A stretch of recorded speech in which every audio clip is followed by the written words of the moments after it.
The New Mexico Territory, 1883. The wind had authority here. It moved the red dust across Sagebrush Crossing with a high, thin whine, scouring the paint from the false-fronted buildings and piling grit against the windows of the Dry Mule Saloon. It was a town built on thirst and bad luck, and the laughter rising from the center of the street was cold, brittle, and mean. This laughter was aimed at Nora Vale. She stood on a makeshift stage, really just 3 whiskey barrels with warped planks laid across them. She was 19 years old. Her wrists were bound in front of her with a length of frayed hemp rope that had already rubbed the skin raw. She stared over the heads of the men gathered below, her eyes dry. Crying was a luxury, like shade or cool water, and she had run out of it weeks ago. A dirty, threadbare rag was clutched tight in her bound hands, pressed against the hollow of her stomach. It did nothing to stop the deep, aching emptiness left by the fever that had broken her 2 days past. The sun beat on her uncovered head, matting her dark hair with sweat and the ever-present red dust. She was trembling, a fine, deep shudder that began in her knees and worked its way up her spine. But her gaze did not drop. "What am I bid for this one?" Enoch Voss bellowed, his voice thick with cheap whiskey and desperation. He was a man melting in the heat, his suspenders stained with sweat, his eyes darting like trapped rodents. He was Nora's uncle. Strong, knows her chores, good for laundry, good for the kitchen, totes water like a mule. He gave her a rough shove between the shoulder blades, attempting to show off her strength. Nora stumbled, her bare feet sliding on the gritty plank, but she caught her balance. She did not look at him. "Just $5? Boys, $5 takes her?" A laugh barked from the crowd. It was a mix of men, mule skinners caked in alkali dust, miners whose lungs were already failing, a few nervous-looking horse traders, and a pair of bounty hunters leaning against the assay office, their spurs glinting. They were bored. This was momentary entertainment before the heat drove them back to their cards or their bottles. $5. Enoch, one of the miners called out, spitting a brown stream of tobacco juice. "She looks half-starved. That fever sweat still on her?" "That's just the heat. Boys, she's tough raised tough," Enoch protested, his voice cracking into a whine. The sounds of the town continued around the small, cruel spectacle. The rhythmic clang of the blacksmith's hammer from down the street, steady as a heartbeat, the squeal of ungreased wagon rigging, the low, nervous nickering of horses tied to the hitching rail, smelling the tension in the air. The crowd wasn't silent. They murmured. They jeered. The laughter rose and fell like flies buzzing over a fresh wound. They weren't buying. They were just watching a man sell the last thing he had left. On the far edge of the gathering, separate from the noise, a man sat his horse. He had watched for several minutes, his body still, his hands resting on the pommel of his saddle. His name was Cyrus Hale, and he ran a small ranch out at Mesquite Hollow, a place defined by the silence he kept and the hard-won grass he protected. His hat was pulled low, shadowing a face that had been carved by wind and isolation rather than age. He was a solitary man, not a sociable one, and he had only ridden in for salt and barbed wire. He watched Nora's hands, bound and clutching the rag. He saw the tremor in her back that she was trying to hide. He saw Enoch lie about her strength, and he saw the dry defiance in her eyes. Enoch raised his hands in final, desperate appeal. $5 just to take her off my hands a bargain." The crowd laughed again, louder this time. The joke had run its course. They were starting to turn away. It was then that Cyrus Hale spoke. His voice was not loud, but it had a low, gravelly texture that cut through the thinning laughter and the whine of the wind. "Does she get a bed to sleep in?" The question dropped into the street like a heavy stone. The men who heard it turned, confused. The miners looked at him, their grins frozen. Enoch Voss blinked, shielding his eyes to see who had spoken. Cyrus nudged his horse a single step forward, bringing him out of the alley's shadow. "A bed," one of the bounty hunters repeated, and then he roared. A great, booming laugh that the others quickly joined. "Hale, You paying for furnishings or the girl?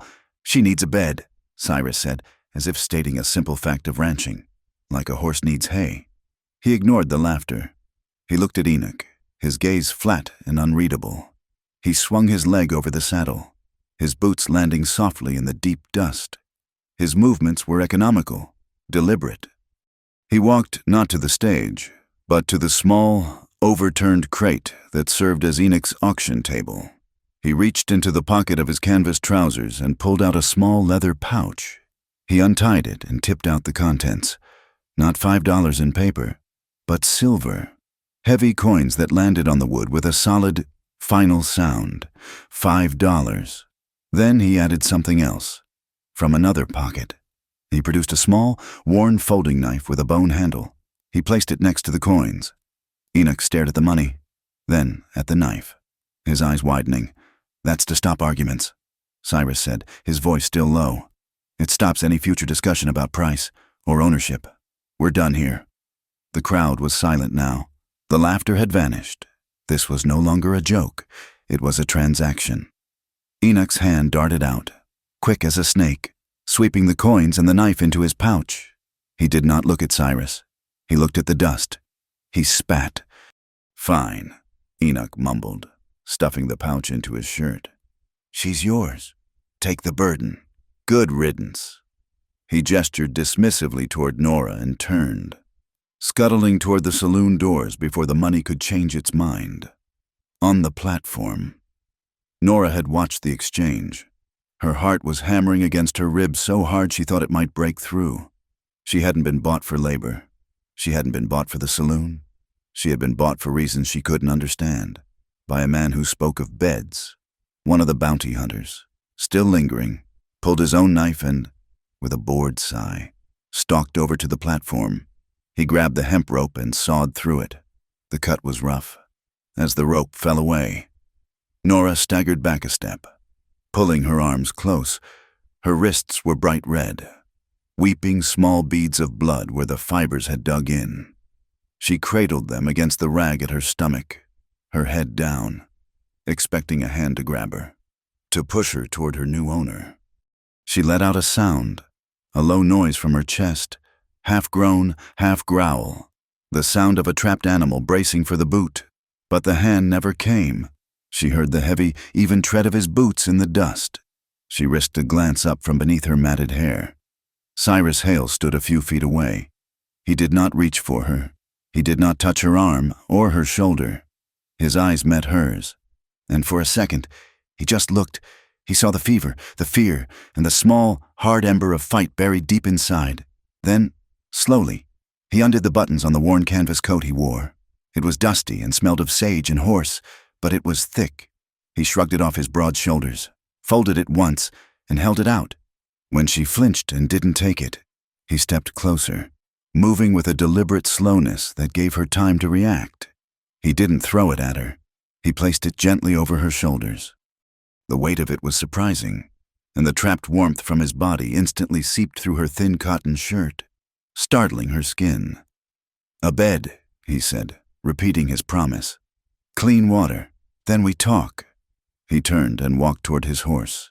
He didn't look back to see if she was following. He trusted the coat and the words to be the only rope he needed. Nora stood frozen for a beat. The coat was heavy. It covered her shaking. She looked at the saloon door Enoch had vanished through. She looked at the remaining men in the street, who were already turning away, their show over. She looked at the broad, retreating back of the man who had bought her. Her feet moved. She stepped down from the platform. Her bare feet sank into the hot, powdery dust of the street.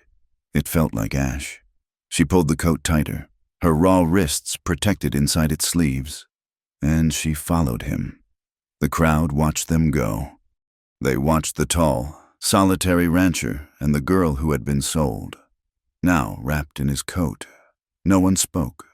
The silence that settled over Sagebrush Crossing was heavy, tinged with a strange, unfamiliar respect. The men watched Cyrus Hale mount his horse, wait for the girl to reach him, and then start the slow walk, leading the animal out of town. His gaze was steady, fixed on the horizon. It was a calm gaze, but it held something back, a quiet capacity for trouble that the men of Sagebrush Crossing wisely decided not to test. The laughter of the afternoon had soured, and the dust, as always, settled over everything. The trail to Mesquite Hollow was not a road. It was a suggestion worn into the land by hooves and weather.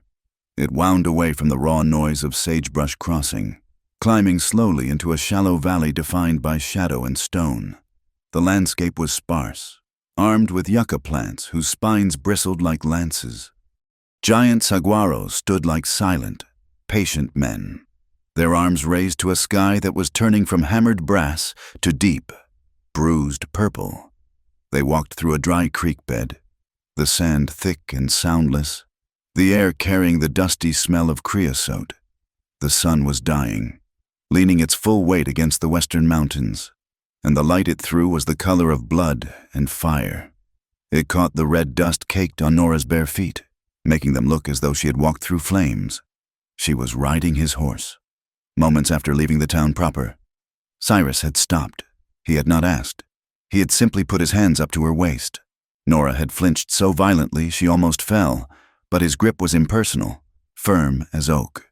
He lifted her, light as she was from fever and hunger, and settled her sideways on the saddle. He took his coat from her shoulders and draped it over her lap, covering her legs. Then he took the reins. Cyrus Hale walked. He led his own horse, his steps measured and steady. The heels of his boots sank into the earth with a solid, rhythmic sound, a sound like fence posts being driven deep, one after another, refusing to move. Nora clutched the high horn of the saddle. Every jolt sent a sharp pain through her raw wrists and the hollow of her gut. But the exhaustion was a heavier thing. It was a blanket made of lead, and it was pulling her down. She watched the man in front of her. His back was broad, his blue shirt dark with sweat. He did not look back. He just walked, his shadow stretching long and thin behind him, a dark line connecting him to her. It took over an hour. The valley opened up, and the air grew cooler.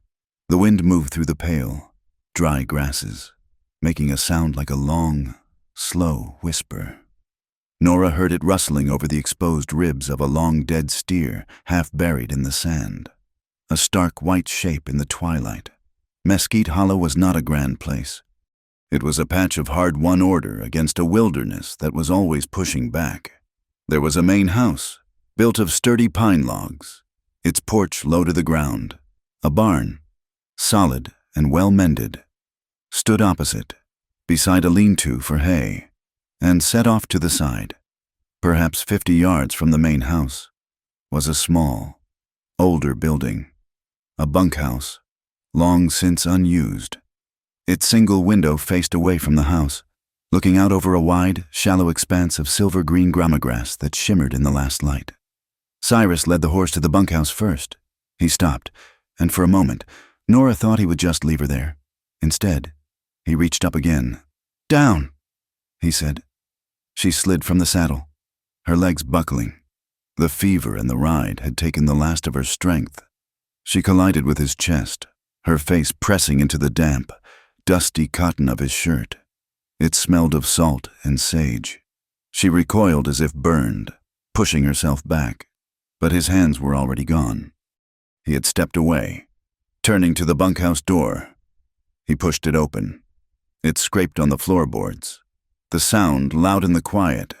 He struck a match against his boot heel, the sudden flare of sulfur sharp in the cool air. He lit a kerosene lamp sitting on a small table just inside the door. The light filled the small room, painting it yellow. It was one room. Clean. Cleaner than any place she had been in for years. The floor was swept. Against the far wall was a simple iron cot, but it was made. The sheets were coarse white cotton, but they were clean. At the foot of the bed lay a wool blanket, thick and heavy. Its pattern faded, the edges bound with dark yarn in a dozen mended places. There was a three-legged stool, a small table with an enamelware bowl and a tin cup, and a wooden shelf. On the shelf sat a pitcher of water.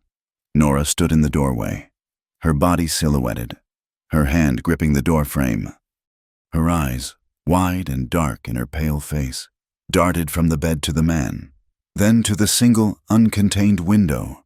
She was calculating. She was cornered. "If you touch me," she whispered, her voice a dry rasp. "I will stab you." Cyrus Hale looked at her.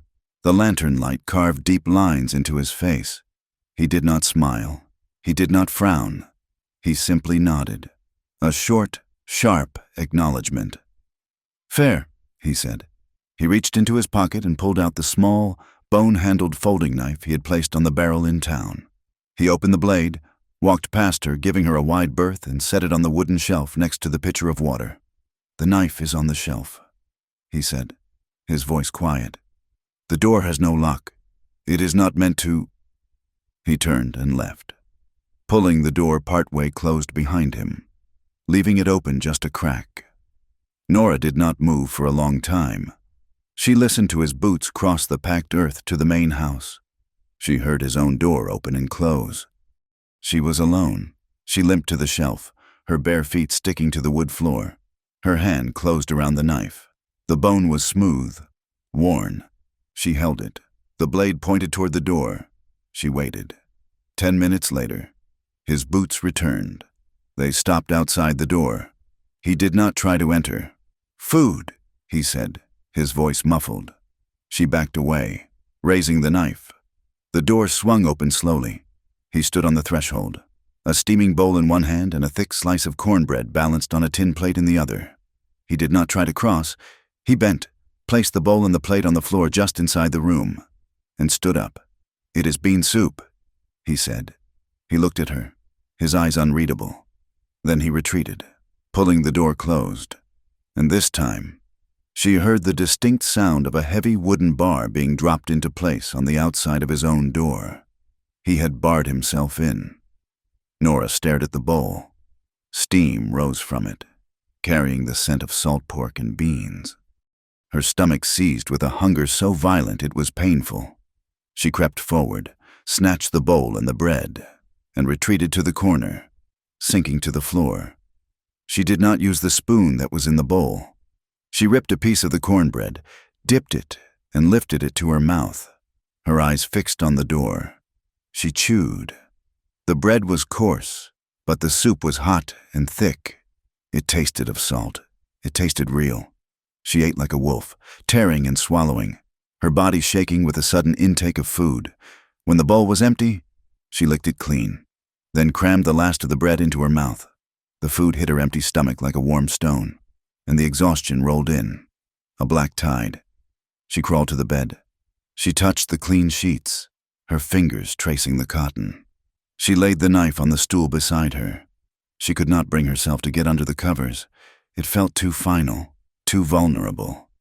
She huddled on top of the mended blanket, pulling his heavy canvas coat over her. She sat with her back pressed hard against the wall, her knees drawn up, her gaze fixed on the dark window. Outside, the stars were thick, like spilled salt on black velvet. She heard the high, lonely call of a coyote. She heard the settling groans of the barn, the rustle of the horses, and she heard the scrape of a chair. From her window, she could not see his porch, but she saw the light. A lantern had been lit and placed on his porch railing, and then a shadow. His shadow sat down in the wooden chair beside it. He was not looking at her. His chair was angled away, facing the dark mouth of the valley toward the trail she had just traveled. He sat watch. Nora watched the light. She listened to the crickets and the low, endless breathing of the wind. Her eyelids grew heavy, her head nodded, and she would jerk awake, her hand flying to the knife. But every time, the light was still there. The shadow was still there. He was not watching her. He was watching for her. Sometime deep in the night, sleep finally claimed her. It was not rest. It was a dark pit, and she fell into it. The images came instantly, Enoch sweating, desperate face, the jeering, laughing mouths of the miners, the sickening, sharp bite of the hemp rope as it tightened. She was on the platform again, the sun beating down, the laughter like stones. She woke with a choked cry, lurching forward, the knife in her hand. Her heart was a trapped bird, beating against her ribs. She was slick with sweat, her breath coming in ragged gasps. The bunkhouse was pitch black. The lamp was out. Terror seized her. He was gone. It was a trap. The door. She scrambled off the bed and stumbled to the window, peering out into the pre-dawn gray. The lantern on his porch was still burning, though its flame was low, and the shadow was still in the chair. He had not moved. He sat in the cold, a silent guardian, a boundary marker between her and the dark. Nora leaned her forehead against the cool glass of the window. The knife slipped from her fingers and clattered softly to the floor. She did not pick it up. She just watched the unmoving shadow of Cyrus Hale as the first pale light of morning began to stain the eastern sky. When Nora woke, the light in the bunkhouse was a different color. It was not the flat, hopeless gray of pre-dawn, but a sharp, clear yellow that cut across the floor. She was on the cot, still on top of the covers, his coat still draped over her. Her neck was stiff. Her wrists throbbed with a dull, persistent ache. The bone-handled knife was on the floor where she had dropped it. For a long moment, she simply lay still, reorienting herself. The smell was not the familiar, sour stench of Enoch's borrowed rooms.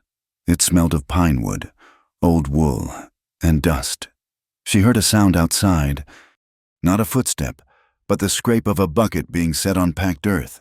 She was on her feet instantly, the knife in her hand, her back to the wall by the door. She waited. Nothing. No knock. No voice. Slowly, her heart hammering, she nudged the door open with her foot. The porch was empty, but on the ground, just beyond the threshold, sat a wooden bucket. Steam rose from it in the cool morning air. Beside it was a small, open tin of baking soda and 3 long strips of clean, white cotton cloth. She looked up. He was not there. She scanned the small yard. He was standing by the corral, 30 yards away, his back to her, checking the cinch on his saddle. He did not turn, but he must have heard the door scrape. "For your wrists," he called, his voice carrying clearly. She did not move, her hand still tight on the door frame. He looped a rope over the rail, his movements unhurried. "The water is warm. Mix in the soda." Still, she waited. She did not trust things left on her doorstep. He finally turned, his gaze traveling the distance between them. It was not a kind look. It was practical, like a man assessing livestock for injury. "Infection will win faster than a gun out here," he said, his voice flat. "See to it." He turned away from her then, coiling the rope, and disappeared into the shadowed quiet of the barn. Nora retrieved the supplies. She brought them inside, closing the door. She dipped her hands into the bucket. The water was almost hot, and the sharp, clean sting as she submerged her raw wrists made her gasp. She poured in the soda, as instructed, and began the agonizing work of cleaning the rope burns. When she was done, she faced the harder task. She tried to wrap her left wrist with her right hand. She fumbled with the cloth strip, trying to hold one end with her teeth as she wound it, but it was clumsy.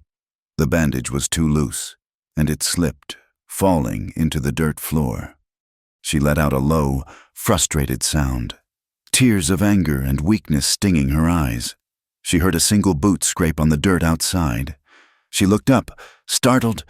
He was standing there, about 15 feet from her open door, his arms crossed. He had seen her fail. She immediately bristled, dropping the cloth, her shame turning instantly to defiance. He did not step closer. He did not speak. He seemed to understand that a single step toward her would be a threat. Instead, he slowly uncrossed his arms. He raised his own left hand. With his right, he began a pantomime. He showed her, wordlessly, how to anchor the end of the cloth strip against her palm with her thumb. He demonstrated the motion, wrapping an invisible bandage around his own thick wrist, his large, calloused fingers moving with a surprising precision. He showed her how to twist the cloth on the final wrap, and how to tuck the end securely into the fold, locking it in place without a knot. He did it twice. His face was unreadable. He was not her Samaritan. He was a man teaching a new hand how to perform a necessary task, a task as vital as saddling or loading a gun. He was treating her like a person, not a purchase. Nora watched his hands. She turned her gaze back to her own. She picked up the cloth, shaking the dust from it. She pressed the end into her palm with her thumb, just as he had shown. She wrapped, she twisted, she tucked. The bandage held. It was tight and secure. She looked up. Her breath caught in her throat. He was already gone. The space where he had stood was just empty yard. Later that day, she ventured out. The sun was high, and the ranch was quiet, empty. He was gone, riding the fence lines. She sat on the bunkhouse step, feeling the sun's warmth on her face, the first true warmth that had not felt like an attack in months. When he returned at midday, he saw her, but rode straight to the barn, unsaddled, and went into his own house. A few minutes later, he came out. He walked toward her, and she stood, ready to retreat inside, but he stopped a polite distance away. He was holding a small, dark object. It was a book, the leather cover warped and stiff. "I thought," he said, and then stopped. The words seemed to fight him. "You might want for something to read." He did not try to hand it to her. He bent and placed it on the step, 3 feet from her bare feet. Then he retreated to his own porch. She picked it up. It was an old psalter, its pages as thin as onion skin and yellowed by time. As she opened it, something fell into her lap. It was a flower, a desert marigold, pressed flat and dry. Its yellow petals were faded but unbroken. She was still looking at it when his voice came from across the yard. "My mother liked that flower." Nora looked up. He was watching her, his expression uncharacteristically soft, lost in a thought that had nothing to do with her. "She said it was the only thing stubborn enough to look happy in this country," he added, more to himself than to her. He then seemed to catch himself, his gaze hardening back to its usual neutral state. He stood and went inside his house, the door closing with a quiet finality. Nora sat for a long time. She did not read the words of the Psalms. She had heard too many words from men who read holy books and did evil. Instead, she touched the flower. Her fingertip, chapped and rough, traced the outline of the papery, delicate petal. It was a quiet, unobserved movement, a trace of gentleness she had forgotten her own hands possessed. That evening, a new understanding formed. He built a small fire in the pit near his porch. She watched from her doorway, noticing how he built it. Using dry, gnarled roots he pulled from a stack. The fire caught quickly, burning with a low, intense heat, but it produced almost no smoke. She found herself walking closer, drawn by the simple, domestic skill. "How?" she asked. He pointed to the woodpile with his chin. "Manzanita root, burns clean. Smoke draws attention. The wrong kind." He was teaching her. She realized, not how to be a cook, how to be invisible, how to survive. He was mending a pair of his canvas work trousers by the firelight. His stitches were huge, clumsy, and strong, like small pieces of twine.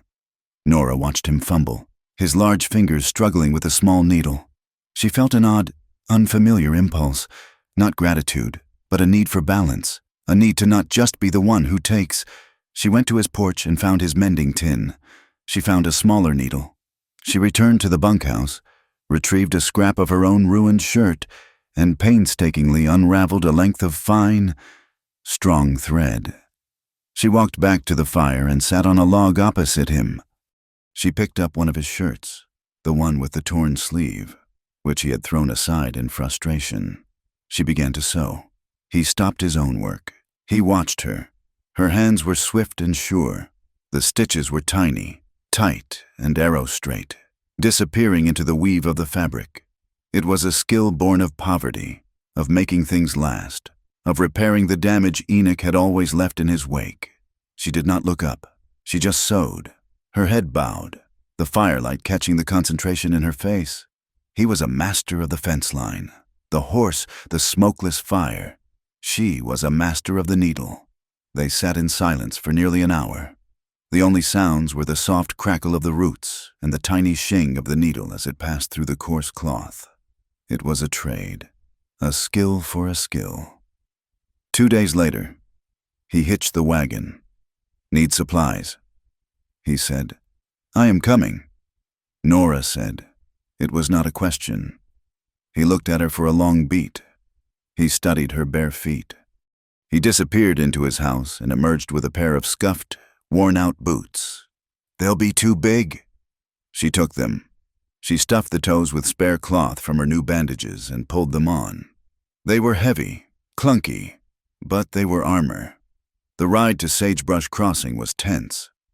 She sat on the wagon bench beside him. As they pulled onto the main street, the town stopped. The blacksmith's hammer paused mid-swing. Men leaning against the saloon turned as one. Their eyes were hungry, their grins speculative. "Well, look here," one of them shouted. "Hale finally bought himself a cook." "That ain't what I hear he bought," another man yelled, and a wave of coarse laughter followed. Nora's back went rigid. She felt the blood drain from her face, but she stared straight ahead, her hands clenched so tight her fingernails dug into her palms. Cyrus Hale did not look at them. His face was granite. He did not slow the wagon, nor did he speed up. He pulled to a perfect stop in front of the mercantile, set the brake, and wrapped the reins. He gave no sign he had heard a thing. His complete, bored indifference was a more profound insult to the men than any threat. He swung down from the wagon and went inside, his boots heavy on the boardwalk. Nora was left alone on the bench, a target. She refused to move, refused to look down. Two women emerged from the mercantile, their arms loaded with provisions. They were ranch wives, their faces leathered by sun and wind, their dresses practical and faded. They stopped short when they saw Nora. They did not stare at her face, or her oversized boots. Their gaze went immediately to her wrists, starkly white with the fresh bandages. Nora met their eyes, her chin rising. She did not hide her hands. One of the women, older, with kind eyes and a tired face, looked from Nora's wrists back to her eyes. Her expression was not one of pity. It was one of shared, bitter knowledge. It was a look that understood rope burns and locked doors and the calculations one made to survive the night. The woman gave a single, brief nod, a gesture of solidarity, a welcome to a club no one wanted to join. Nora nodded back. Just once. The women moved on. The men at the saloon, seeing the exchange, grew quiet, their joke falling flat. Cyrus came back out, a 50-pound sack of cornmeal on one shoulder and a coil of twine and a block of salt in his other arm. He loaded the wagon without a word, climbed up, and they drove out of town, leaving the silent, watchful men behind. That afternoon, the first wind of the season came. It blew hard from the north, a physical force that screamed for a solid day. When it passed, they walked the perimeter. A 40-foot section of the west fence was down, the posts leaning, the wire snapped. "Cattle will drift," Cyrus said. He fetched the post-hole digger, a heavy maul, and a new spool of wire. He did not ask her to help. He just began to work. Nora followed. She watched him dig the first hole, his muscles bunching. She watched him lift the heavy new post. "Hold it steady," he commanded. She grabbed the post, bracing it with her body, while he tamped the earth around it, his movements economical and strong. He unspooled the wire. "Keep the tension." She held the spool, letting the wire feed out as he walked it to the next post. He attached the wire stretcher, a tool she had never seen, and leaned his weight into it, pulling the wire taut as a bowstring. "Hold," he grunted. She grabbed the handle of the stretcher, her small frame straining against the wire's pull. While he hammered the staples into the post, they worked for 3 hours, in perfect, wordless sync. He dug, she set, he pulled, she held, he hammered. They were a machine. They were two people mending a broken line, pushing back against the chaos that always threatened to reclaim the land. When the last staple was driven, they both stood back, breathing hard, covered in sweat and dust. The fence was straight and strong. Cyrus looked at her. He didn't smile. He just nodded. It was the same nod the ranch wife had given her. It was respect. That night, she was exhausted, but it was a good exhaustion. It was the ache of building, not of being broken. Before she went to her bunkhouse, She found a scrap of paper from a cornmeal sack. She found the small pencil stub Cyrus used for his ledgers. Her handwriting was shaky. She wrote 4 words. "Thank you for letting me sleep." She left the note under his empty dinner plate on his porch. From her window, she watched him find it. He picked up the plate, saw the paper, and unfolded it. He stood in the yellow lantern light for a long time, just reading it. Then, very carefully, he folded the scrap of paper and put it in his shirt pocket. He did not come to her door. He said nothing. But the next morning, sitting on the shelf next to her water pitcher, was a new, tall white candle. The quiet of Mesquite Hollow held for 6 days. It was a quiet built of shared labor and long silences, fragile as a spider's web. On the 7th day, the heat returned. A heavy, pressing palm that flattened the silver grass and drove the cattle to the thin shade of the arroyo. The air was still, shimmering over the baked earth, and the only sound was the distant, lazy buzz of a blowfly. Nora was in the main house, wiping down the thick pine table. When she heard it, it was not a sound Cyrus had taught her, not the cry of a hawk or the rattle of a snake. It was the rhythm of shod hooves moving too fast, a sound of purpose, of men who were not just passing through. She moved to the window, pushing the gingham curtain aside with one finger. 3 riders. They were coming up the main track, kicking up a plume of red dust that hung in the air behind them. They were not neighbors. She heard the scrape of Cyrus's chair on the porch. He had heard them, too. She stepped back from the window, her heart a cold stone in her chest. She found herself clutching the damp rag, her knuckles white. She did not run to the bunkhouse. She stood her ground, her gaze fixed on the door. The riders pulled up just shy of the gate, 100 feet from the porch. The man in the lead was broad, his face puffy and slick with sweat under a too small derby hat. He wore a string tie on a dirty collar, a mockery of respectability. This was Jeb Pike. The men flanking him were cut from coarser cloth. One was thin and watchful, his eyes constantly moving. The other was a heavy, dull-looking man who spat tobacco juice in a long stream, not caring that it spattered his own horse's leg. Cyrus Hale sat in his chair on the porch. He did not get up. He did not call out a greeting. His rifle, a Winchester, lay on the porch floorboards beside him. It was not pointed at them. It was not in his hands. It was simply present, its muzzle pointed toward the wall. Jeb Pike swung his leg over his horse, his boots landing with a thud. He hitched his gun belt, an act of performative importance, and swaggered toward the porch. His men stayed mounted, their hands resting on their saddle horns, their horses shifting and blowing in the heat. Pike stopped 10 feet from the steps, placing him in the full, merciless glare of the sun. Cyrus remained in the shade of the porch roof. "Hale," Pike said, his voice oily. He nodded at the house. "You got something that don't belong to you." Cyrus leaned forward slightly, his hands resting on his knees. The movement was slow, deliberate. "This is private land. Pike, move on." Jeb Pike laughed, a short, wet sound.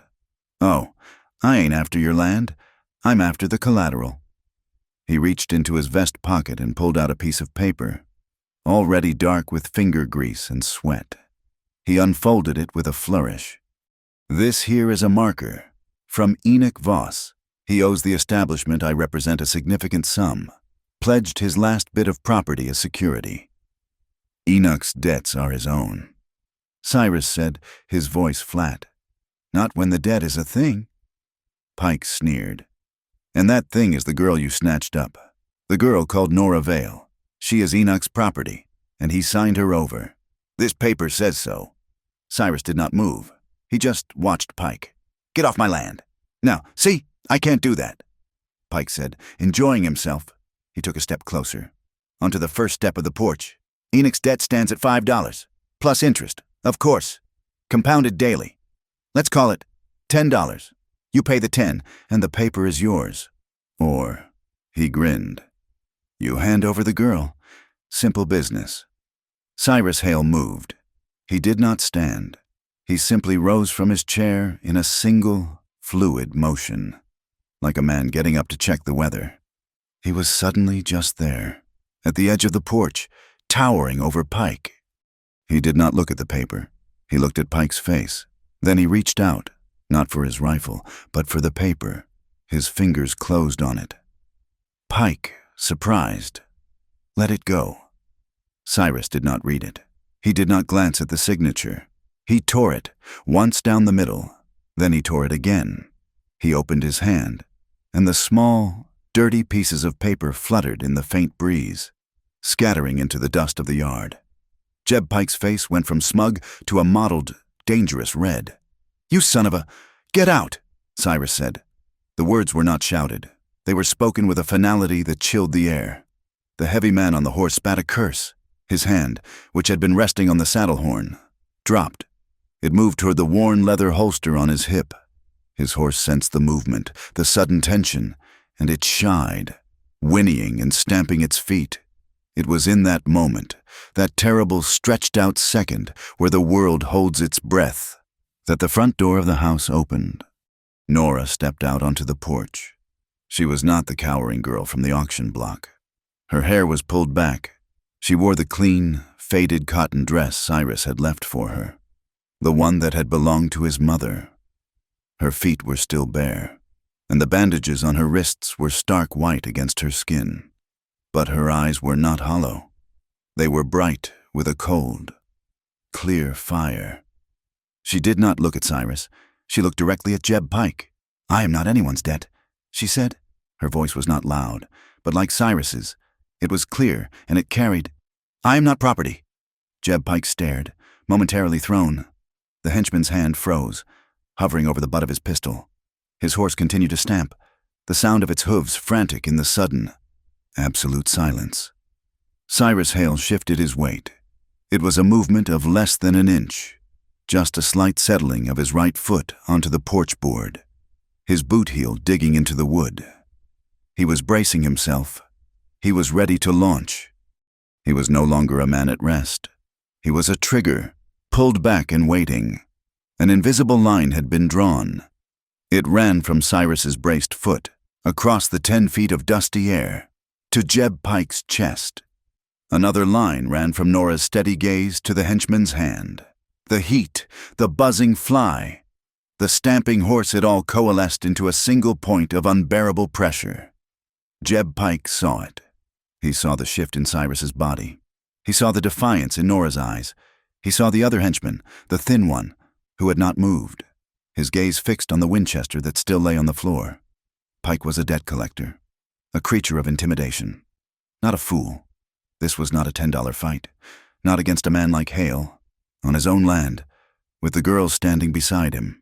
He broke the silence with a laugh. It was a ragged, ugly sound, ripped from his throat. He spat on the ground, missing Cyrus's boot by inches. "You're a fool, Hale," he sneered, backing down the step. "A fool for ruined goods." He turned, swaggering back to his horse, trying to reclaim his authority. He swung himself into the saddle, his face still red. "This ain't over," he shouted, yanking his horse's head around. "You tore up paper, but you didn't tear up the debt. We'll be back, and we'll be back with the law." Cyrus Hale watched him. He had not moved, his foot still braced. "Bring real law," Cyrus replied, his voice calm. "Not hired guns." Pike glared at him, then dug his spurs into his horse, wheeling it around. The three of them galloped away, leaving a cloud of stinging dust and the acid smell of their sweat hanging in the air. For a full minute, neither Cyrus nor Nora moved. The silence that rushed back in was profound. Nora's hand, still clutching the rag, was shaking. The tremor ran up her arm and into her shoulders. She had faced him. She had spoken. And now, the adrenaline was draining away, leaving her hollow and terrified. But she did not retreat. She did not cry. She just stood, shaking and breathing the dusty air. Cyrus finally unbraced his foot.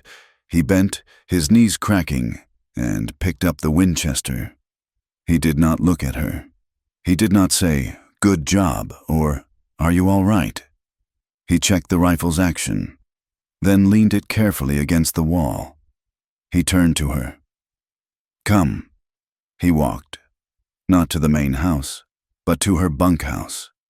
She followed, her bare feet silent on the packed earth. He pushed open her door. The room was just as she had left it. The cot made, the bone-handled knife on the shelf. He walked to the wall beside the door.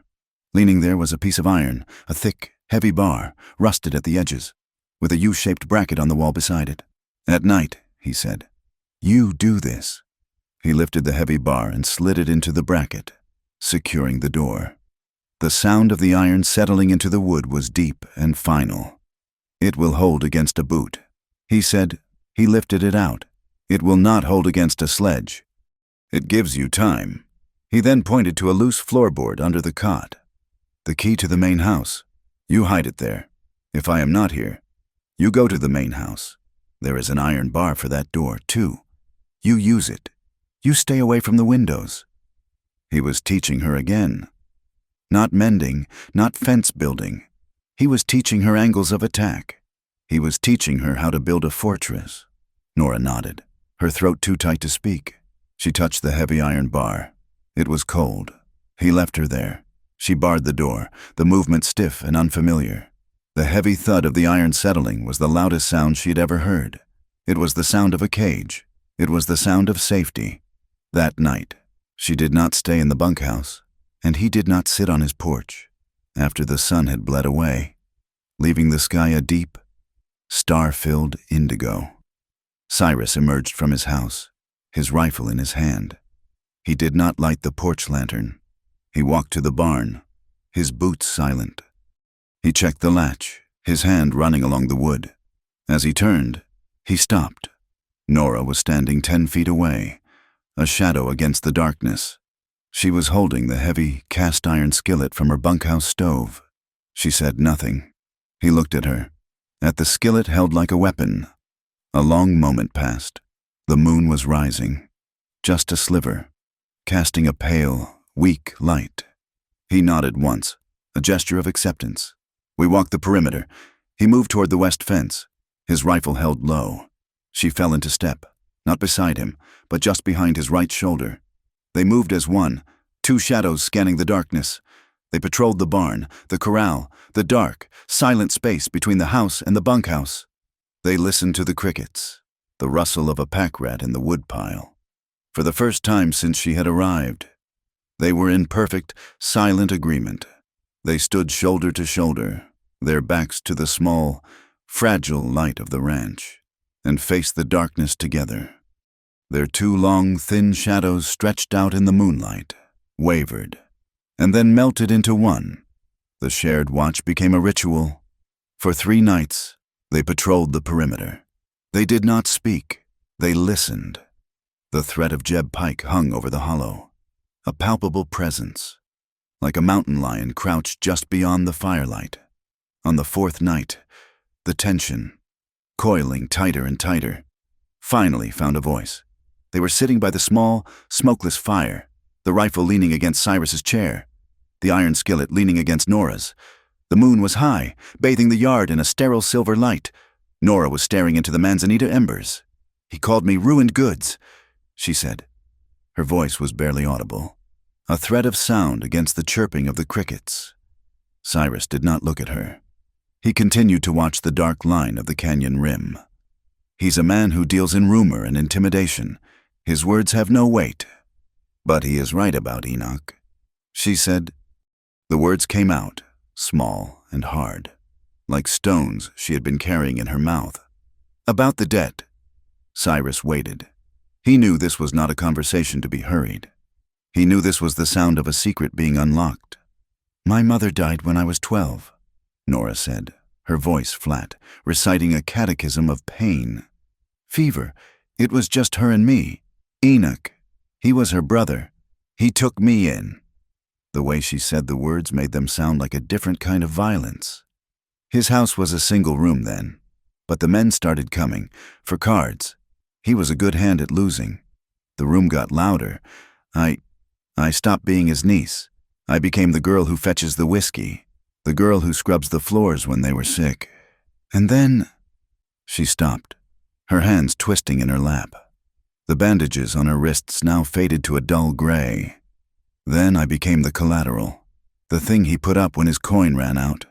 When he lost, he would promise them, me, my time, my work. She looked up, her eyes bright and hard in the firelight. I ran away, twice. The first time. He found me in 2 days. He dragged me back. She did not need to describe how. The memory was plain in the way she held her shoulders. The second time, he sold me. She looked at Cyrus, her gaze direct, unflinching. That $5 you paid, that was not the first time. It was just the first time someone bought me instead of rented me. The silence that followed was heavy. Cyrus absorbed her words. He processed them, filed them away, and understood the foundation of the girl sitting opposite him. He understood the auction block, the bound wrists, the defiance. It was not a single act of cruelty. It was the end of a long, brutal education. He picked up a stick and carefully nudged an ember back into the heart of the fire. "My brother," he said, his voice a low rumble. Walt, he was younger, full of restless vinegar, always wanted to see what was over the next rise. Nora watched him, startled by the exchange. He was not offering pity. He was offering a story of his own. He wanted a uniform. Cyrus continued, his gaze distant. Figured it was the fastest way to see the world. Joined the cavalry. They sent him south, down near the border, Apaches. He paused. He vanished. This was 3 years ago. Vanished. Not killed in action, Cyrus said, his voice hard. Not captured. No report. Just gone. One day he was on patrol. The next he was not. The army. They have a way of closing a book. They listed him as whereabouts unknown. He turned his hands over, staring at his calloused palms. I did not close the book. I rode south. I looked for a year. I asked questions in towns that do not like questions. I found nothing, not a trace, not a grave, not a rumor. He looked up, and his eyes met hers. I came back here. I built the fence line higher, and I watched the road for months. Every rider I saw in the distance. I thought, that is him, that is Walt, but it never was. He looked away, toward the dark, empty trail that led to the ranch. I suppose I never stopped, the watching. It just became a habit. I learned to watch the night instead of sleeping in it. Nora stared at him. She looked at his hands, thick and scarred. Hands that had built fences and taught her how to wrap her own wounds. She looked at his profile, silhouetted against the stars. He was a fortress, but he was an empty one. You always watch the door for other people, she said, her voice soft, full of a sudden, aching understanding. Who watches the door for you? Cyrus looked at her, truly looked at her, and for a second, the impenetrable guard in his eyes faltered. He had no answer. He simply stood, picked up his rifle, and said, "The moon is high. Time to rest." The next afternoon, the sky turned a sick, bruised yellow. The air grew still, the oppressive silence of the heat replaced by a new, heavy quiet. Then the first drop hit the tin roof of the bunkhouse, as loud as a gunshot. The first rain of the season had come. It was not a gentle shower. It was a deluge. The sky opened, and water fell in solid, gray sheets. The dry, cracked earth darkened instantly, and the dusty smell of creosote was washed away by the clean, sharp scent of wet pine. Cyrus and Nora were caught, both running from the corral, laughing as the cold water hit them. They took shelter on the main porch, watching the hollow turn from a dust bowl to a running series of small rivers. The sound on the roof was deafening, a constant, rolling drumbeat. And then, another sound, a rhythmic plink, plink, plink from inside the main house. Cyrus cursed under his breath. The roof, again. He grabbed a bucket and went inside. Nora followed.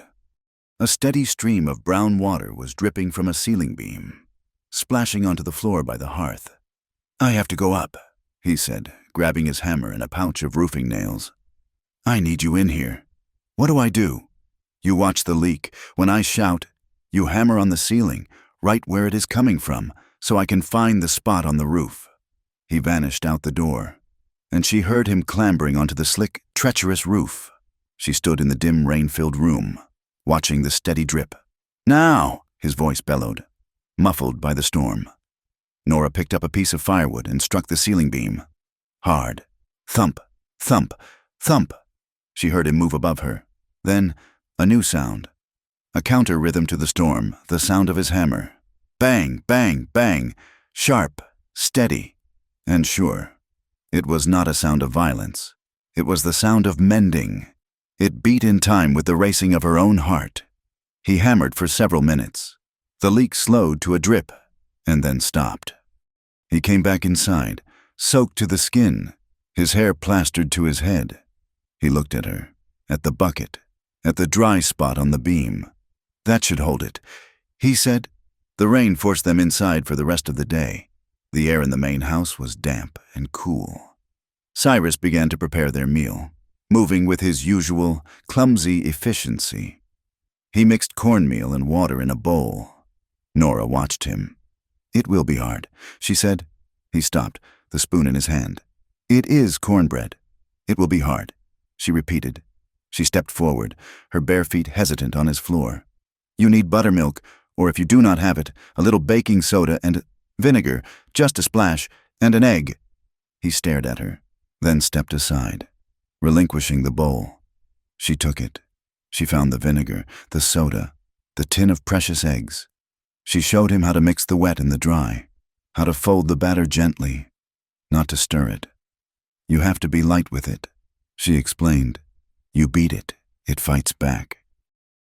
He watched her hands, so sure and quick, folding the batter, pouring it into the hot, greased skillet. It was her skill. It was her offering. He nodded, taking the knowledge in. "I have something to show you." After the rain had passed, leaving the world scrubbed and dripping, he led her to the barn. The air was cool and clean. He took a length of good rope from a peg. "You know knots," he stated. "A few, for laundry, for bundles. You know the bowline." She shook her head. He took the rope. "This one is the king. My father taught me. It makes a loop that will not slip. No matter how much strain you put on it, it will not tighten, and it will not break." His hands, which were clumsy with a needle or a mixing spoon, were now a different thing entirely. They were graceful, sure. He looped the rope, twisted it, passed the end through. A perfect, stable loop appeared. "You use it," he said, handing her the rope. "For tying things, things worth keeping." Nora took the rope. She tried the knot. She failed. He showed her again, patient, his large, rough hand guiding her fingers. "The rabbit comes out of the hole, around the tree, and back down the hole." She tried again, and again. On the fourth try, she pulled, and the knot held. A perfect, unslipping loop. She looked at it, then at him. He was not looking at her. He was coiling another rope, his face impassive, but she understood the subtext. He was not just teaching her a knot. He was telling her she was worth keeping. The ground was a mess, thick with mud, especially near the creek bed. That was where they found the calf. It had wandered from its mother, drawn by the new water, and had fallen into a deep sinkhole. It was stuck fast, bellowing in terror, its small body covered in thick, black mud. "Damn it," Cyrus snarled. He grabbed a lariat from his saddle. "It is spooked. I need to get the rope on it, but it will fight me." He waded into the edge of the pit, the mud sucking at his boots. He tried to throw the loop, but the calf thrashed, sinking deeper. Nora stood on the bank, watching the small, terrified creature. She saw the panic in its eyes. She saw the mud sucking it down. She saw herself on the auction block, before Cyrus could shout at her, before she had even formed a conscious thought. She acted. She slid down the bank, her boots and dress instantly swallowed by the cold, heavy muck. She lunged forward, falling to her knees, and grabbed the calf's head, pulling its muzzle up from the mud. "It is all right," she gasped, her voice choked with effort and a strange empathy. I have you. Be still. I have you. The calf, feeling the solid, steady grip, quieted for just a second. It was all the time Cyrus needed. The rope sang out, a perfect throw, and the loop settled around the calf's neck. "Get back," he yelled. "I am pulling." "I cannot," she cried. "I am stuck." The mud had her. "Hold on to the rope," he bellowed. He did not wait. He dug his heels into the bank, looped the rope around his waist, and pulled. He became a machine, his muscles straining against the dead weight. The calf came first, a great, sucking schloop as the mud released it. It scrambled free, frantic. Then Nora came, pulled clean off her feet, dragged through the pit, and hauled unceremoniously onto the solid bank. They collapsed. A tangle of limbs, rope, and mud. They were covered, head to foot, in the thick, cold, black slime. They were soaked. They were safe. Cyrus lay on his back, gasping, his hat gone. The calf, free, was already bawling for its mother. Nora pushed her muddy hair out of her face, spitting out a mouthful of dirt.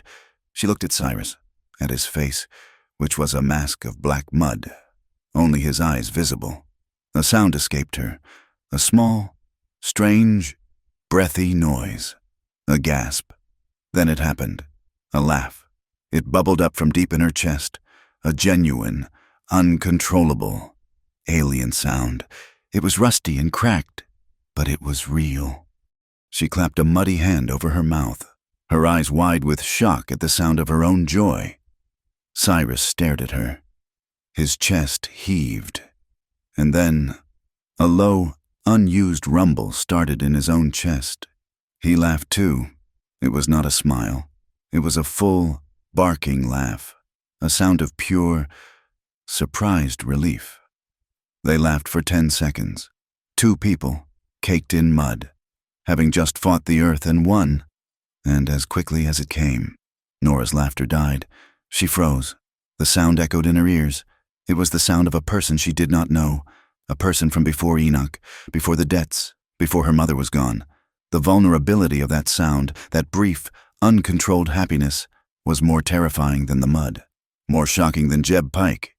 She scrambled to her feet, her expression instantly shuddering, the mask of the survivor sliding back into place. She wiped her face, her hands shaking. "The calf," she mumbled, and she turned, slogging through the mess to find its mother. Cyrus's laughter faded. He watched her go, watched her small, straight back, the shoulders once again squared against the world. He got to his feet, the mud dripping from him, his face no longer amused, but marked by a deep, new understanding. That evening, she was in her bunkhouse, scrubbed clean, her door almost closed. She heard his boots on her porch. She tensed. He did not knock. He did not speak. He just set something on the small stool outside her door and walked away. She waited a full minute before looking. It was not food. It was not a tool. It was a clean, folded shirt, not his heavy canvas work coat. It was a soft, worn cotton shirt, faded to the color of a pale blue sky. It was an offering, an intimacy, an apology for the laughter that had scared her more than the fight. Nora reached out and touched the fabric. Her fingers, clean, traced the seam. It was a slow, reverent gesture, like touching the sky after a storm, hesitant, but needing to believe it was real. The cold returned, but this time it came without the cleansing grace of rain. It rode in on a north wind, a dry, bitter wind that carried the high plains with it. For 2 days, a sandstorm scoured Mesquite Hollow. The sky was not blue or gray. It was a churning, suffocating brown. Sand, fine as flour, worked its way through every chink in the walls, coating the floor, the blankets, the rim of her water cup. The wind did not whistle. It screamed. It was a high, thin, constant shriek that grated on the nerves, a sound of pure, mindless anger. It slammed against the thin walls of the bunkhouse, making the small building shudder. Nora had lit the new candle and had a small fire going in the pot-belly stove, but the room was still cold. The single flame of the candle danced and guttered, throwing wild, leaping shadows. It was the only light she had. It fought against the oppressive, brown twilight of the storm, and it was losing. She sat on the edge of her cot, wrapped in the mended wool blanket, the clean blue shirt Cyrus had given her worn underneath her dress.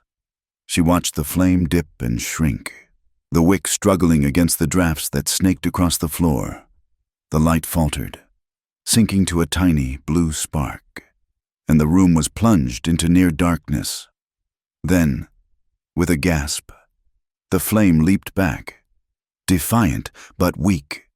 She heard a boot scrape on her small porch, a sound almost swallowed by the howl of the wind. Then, a knock. It was not a loud, authoritative rap, but a light, hesitant tapping, as if the person knocking was unsure of his welcome. She stood, pulling the blanket tighter around her shoulders. She slid the heavy iron bar free from its bracket, the sound of metal on wood loud in the small room. She opened the door a crack. Cyrus Hale stood there. He was a dark shape against the swirling brown chaos. He had a wool scarf wrapped around the lower half of his face, and his hat was pulled down low. He held a large tin can with a wire handle. He unwrapped the scarf, his face emerging, his skin red and raw from the wind. Sand was caked in his eyebrows and stubble. "Your light is low," he shouted over the storm. His voice was rough. "Figured you were out of oil for your lamp." Nora looked back at the struggling candle. "I only have the candle. This is kerosene," he said, holding up the can. "For the lamp on your table." He pointed past her. "It is burning dim." She realized he must have been watching her window, watching her single, tiny light fight the storm. He had seen it falter, and he had come. I did not know how to light it," she admitted, her voice small. "I was afraid of it." He nodded, understanding. A lamp, improperly lit, could explode. "Let me," he said. She stepped back. She did not open the door wide, just enough for him to shoulder his way in, bringing a blast of cold, stinging sand with him.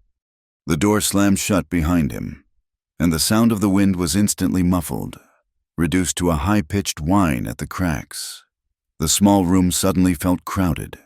He was a large man, and his presence, combined with the smell of the cold, the wind, and the faint, sharp tang of kerosene, filled the space. He moved to the table, set the can down, and picked up the lamp. His large fingers worked nimbly, trimming the wick, wiping the glass chimney with a rag from his pocket. He uncapped the can and poured the oil. The glug-glug-glug, a solid, reassuring sound. He struck a match, and the lamp caught with a soft whoomph, blooming into a bright, steady, golden light. The room was transformed. The shadows retreated to the corners. The warmth was immediate, a tangible presence, pushing back against the cold. "There," he said. He looked around the small, clean room, at her cot, at the fire and the small stove. His gaze rested on her. Nora stood by the door, the wool blanket clutched at her throat. Her hair, unbound, fell over her shoulders in a dark wave. The dry heat from the stove had brought a faint, unaccustomed flush to her cheeks. She looked warm and soft, and terribly out of place in this harsh country. "Well," Cyrus said, his voice awkward. The purpose of his visit was complete.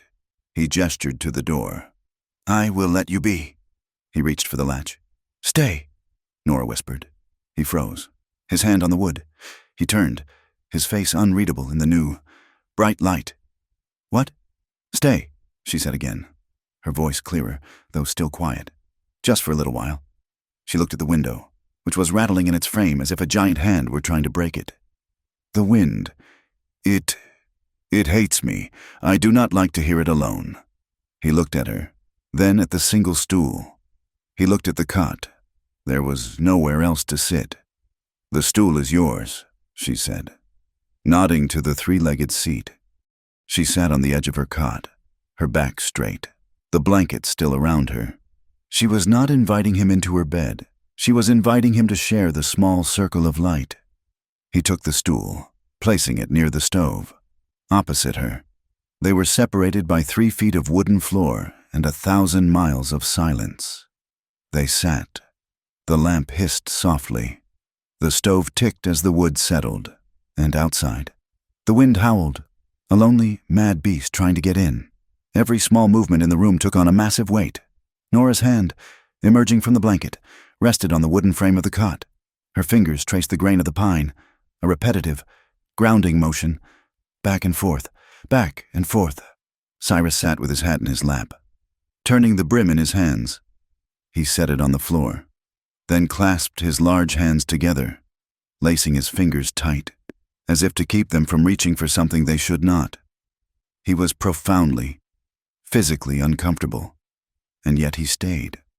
"Enoch," Nora said, her voice dropping, forcing him to lean forward to hear her. "When the debts were high, he would make me sing." Cyrus looked up, his brows drawing together. "He would," she continued, her gaze fixed on her own hand. "Tell the men I had a songbird's throat. He would make me stand on a crate in the corner, and they would sit there, smoking and drinking and looking. I had to sing. Hymns, old songs my mother taught me. It did not matter. They just wanted to watch." Her voice did not tremble, but it thinned, as if the memory were stealing the air from her lungs. She was not asking for pity. She was stating a fact, a piece of her past, like the one he had shared about his brother, Walt. One night, a man, he was drunk. He said if he paid Enoch enough, he could own the songbird. Not just the song, Enoch. Enoch was considering it. She stopped. Her fingers stopped moving on the wood. "I ran that night. The first time I ran." Cyrus's hands tightened, his knuckles turning white.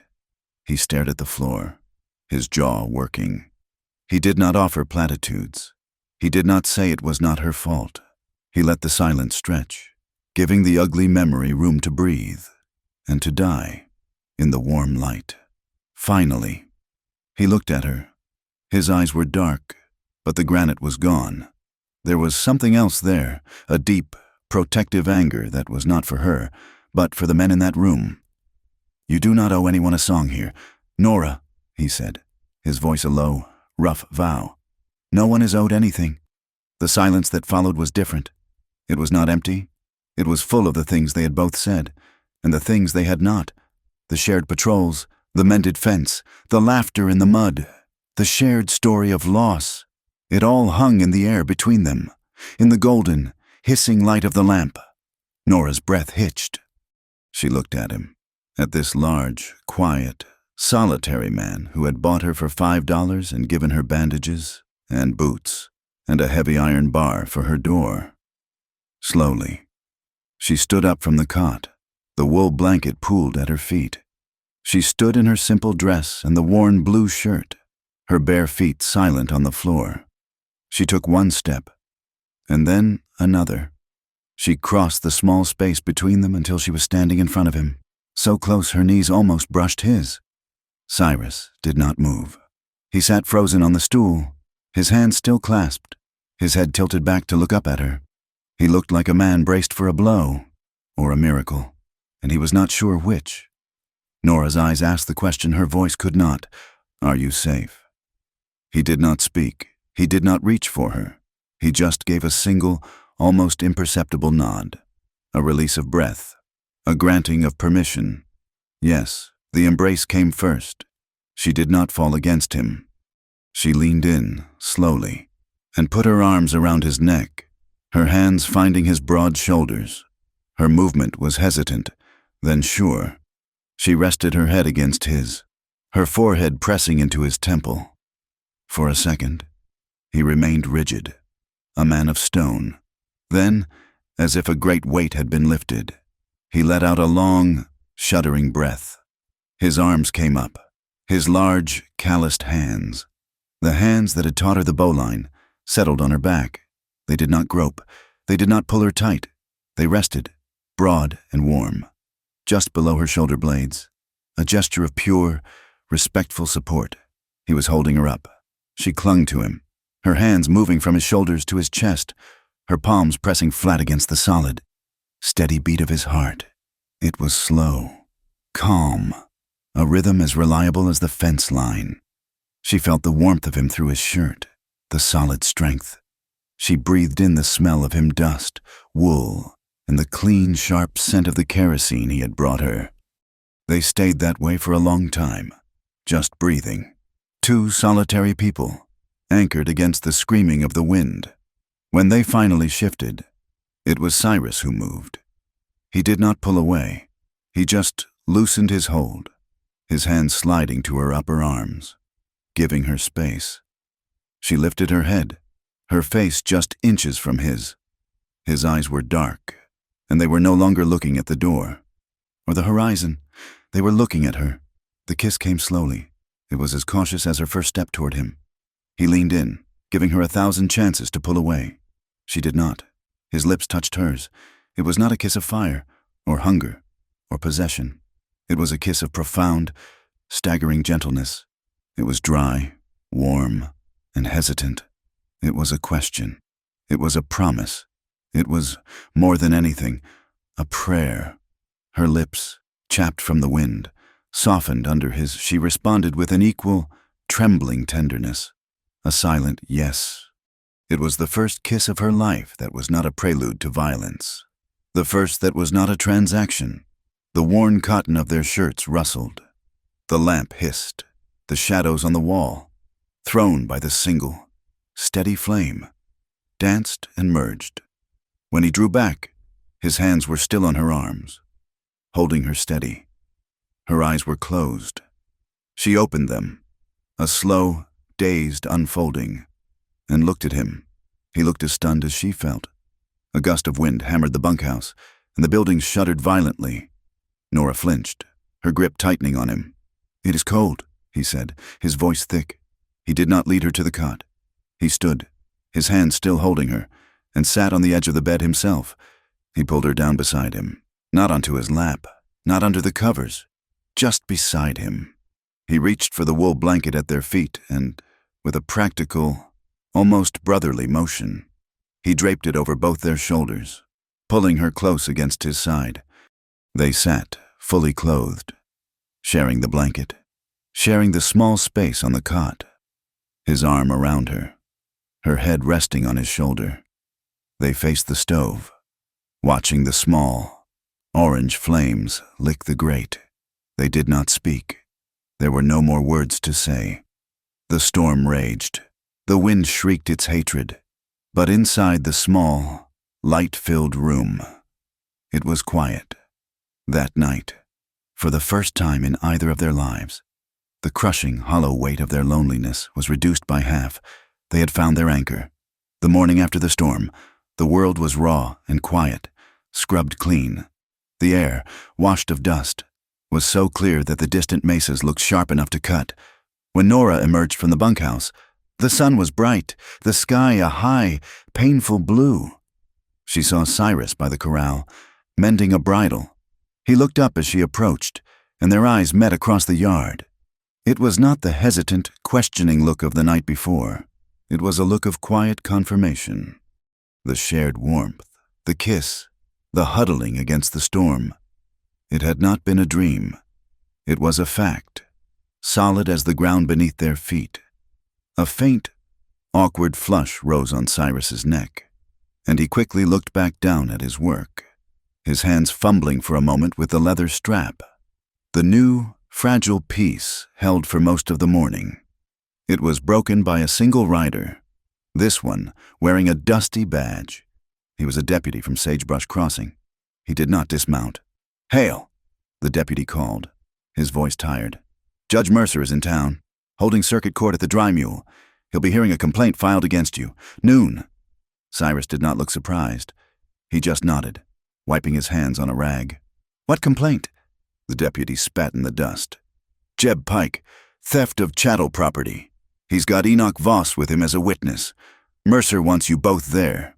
The deputy's eyes slid to Nora, who stood on the bunkhouse porch, her arms crossed. He had the decency to look ashamed. "Noon," he repeated, and he wheeled his horse, riding away quickly. Cyrus watched him go, his face hard. "Chattel," he said, the word a curse. "He's using the law," Nora said, her voice tight. "The law he promised to bring. Then we bring our own." Cyrus said he did not go for his rifle. He went into his house and emerged a moment later with a folded oilcloth packet. He hitched the wagon. "This will be a different kind of fight. Nora, you do not have to come. This is my fight." "He called me property," she said, pulling on the heavy boots. "He is not just fighting you." The Dry Mule saloon smelled of stale beer, sawdust, and unwashed men. It was crowded. Judge Mercer, a portly man with a waistcoat straining against his middle and a face that looked perpetually disappointed, had set up court at the main poker table. Jeb Pike was there, standing to the side, his derby hat in his hands, performing the role of a respectable citizen. In a dark corner, looking small and wrecked, was Enoch Voss. He would not look at Nora. "Mr. Pike," Mercer said, his voice booming in the quiet room. "State your claim." "It's simple, Your Honor," Pike said, his voice slick. "Mr. Hale, here, has taken possession of property that was pledged to me as collateral for a legal debt. I have the marker, signed by Mr. Voss." He produced a new piece of paper, which Mercer examined. "The property in question is one indentured female, Nora Vale." Mercer looked at Cyrus. "Mr. Hale, you are accused of theft. What say you?" Cyrus stepped forward. He placed the oilcloth packet on the table and untied it. "Your Honor," he said, his voice calm. "This was not a theft. It was a purchase." He reached into his pocket and placed 5 heavy silver dollars on the poker table. The sound of the coins landing, one by one, was the only sound in the room. "There is the price. $5. Asked by Mr. Voss in the public street. Paid by me, Mr. Voss accepted the payment. Pike sneered. "A verbal contract for property that ain't legal. Which is why," Cyrus continued, ignoring him, "I have my own paperwork." He did not pull out a bill of sale. He pulled out his deed. "This is the deed to Mesquite Hollow. 2,000 acres. I am a landowner in this territory. I am a taxpayer. My word and my coin are good." He then looked directly at the judge. "But this is not about a $5 debt, Mr. Pike's claim is based on a fundamental lie." He tapped the silver dollars. "I paid this money to buy a woman's freedom, not her body. The 13th Amendment is the law of the land. Judge, a human being cannot be chattel, not in 1883, not in the New Mexico territory. Miss Vale is a person, not a mule. Mr. Pike's marker is illegal. Mr. Voss's pledge is illegal. The case is void." The room was silent. The miners and ranchers in the back were leaning in. This was better than cards. Judge Mercer rubbed his jowls. He looked uncomfortable. This is a fine point, Mr. Hale, but Mr. Voss claims the girl is his kin, his ward, that she was indentured to work off her keep. The law protects indenture contracts." He looked into the corner. "Mr. Voss, step forward." Enoch shuffled into the light. He looked terrible, his hands shaking, his eyes darting everywhere but at Nora. "Is this woman your ward, sir?" "Yes, Your Honor. She is my sister's girl. Took her in. I did. Fed her. Clothed her. Out of the goodness of my heart. She owed me her time. That's all. She owed me. And you signed this marker to Mr. Pike, pledging that time. I had to— a debt of honor," Enoch mumbled, staring at his boots. Pike grinned, sensing a victory. "See, Judge, a simple labor dispute. Hale interfered with a legal contract." Before Mercer could speak, Nora moved. She walked past Cyrus, her heavy boots loud on the floorboards, and stood directly in front of the table. "Judge Mercer," she said. Her voice did not shake. It was clear, and it cut through the smoky air. Mercer, surprised, looked at her. "Miss Vale, my name is Nora Vale. I am 19 years old. I am not an indentured servant. I was a prisoner." Enoch let out a small, strangled sound. "I was not fed and clothed out of goodness." Nora continued, her eyes locked on Mercer's. "I was starved to make me compliant. I was locked in a cellar for 2 days when I refused to sing for his drunken friends. Any paper I signed. I signed because I was told I would be beaten if I did not. I signed when Enoch Voss was too drunk to hold the pen steady, but not too drunk to hold his fist up. A contract, Your Honor, requires two willing parties. I was not willing. I was a hostage. A paper signed under threat of violence is not a contract. It is a confession, written by the man who holds the gun. The saloon was utterly still. A few of the ranch wives, who had come in to watch, stood in the back, their arms crossed. They nodded, their faces grim. They knew. Jeb Pike's grin had vanished. "That's a lie. She's a hysterical female." "Is it?" Nora said, turning to him. "Then ask him. Ask my uncle. Ask him to show you the papers of my indenture, filed with the court. There are none. There was never any law. There was only him, and the men like you." The judge looked at Pike. He looked at Nora, and he looked at the open, expectant faces of the townsfolk. He was trapped, but Nora saw his eyes flicker to the purse at Pike's belt. She saw the hesitation. Mercer was a weak man, and Pike's money was a strong argument. "This is a very complicated matter," Mercer began, clearing his throat. He said, affair.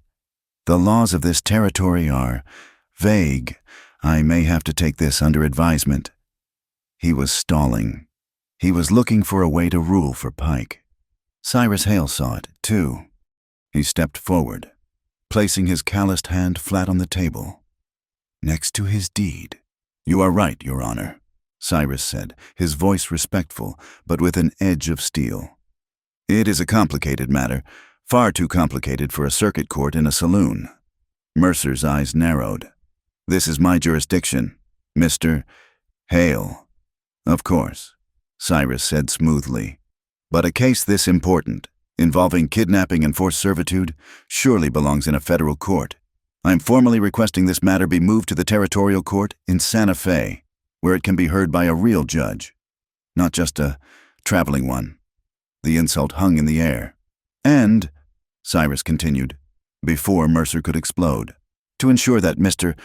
Pike does not lose his witness before the trial, I am prepared to post a bond guaranteeing Miss Vale's appearance in Santa Fe, and guaranteeing my own appearance, as I intend to file formal charges against Mr. Pike for extortion, and against Mr. Voss for kidnapping and unlawful imprisonment." Pike's face went pale. You ain't got that kind of coin, rancher." "I do not need coin," Cyrus said. He pushed his deed across the table. "I am pledging my land, the 200-acre section bordering the creek. It is the best pasture I have. It is worth $500. Easy. I will sign a lien here and now, binding my property to this case." It was a brilliant move, a checkmate. Cyrus had turned Pike's own tactic using paper and law against him. Mercer could not refuse such a public, legal maneuver. He would be laughed out of the territory, and Pike was now on the defensive. Facing federal charges, his star witness implicated. "Fine," Mercer snapped, his face red. He was furious at being outplayed. He grabbed a piece of paper and scribbled, "Lien placed, pending a hearing in Santa Fe. Case dismissed from this court." He slammed his gavel and empty whiskey bottle on the table. "We are done here." Pike was shaking with rage. His legal trick had failed. His money was useless. He had been beaten by paper and a calloused hand. He shoved back from the table, his chair crashing to the floor. "You," he roared, pointing at Cyrus. "You hide behind paper and this woman's skirts. You're a coward. Hale, you won't face me like a man." He slapped the pistol on his hip. "I challenge you noon tomorrow, right here in the street, or are you too scared to back up your fancy words?" Cyrus just looked at him, his face calm, his body at rest. He had already won. He did not need to fight.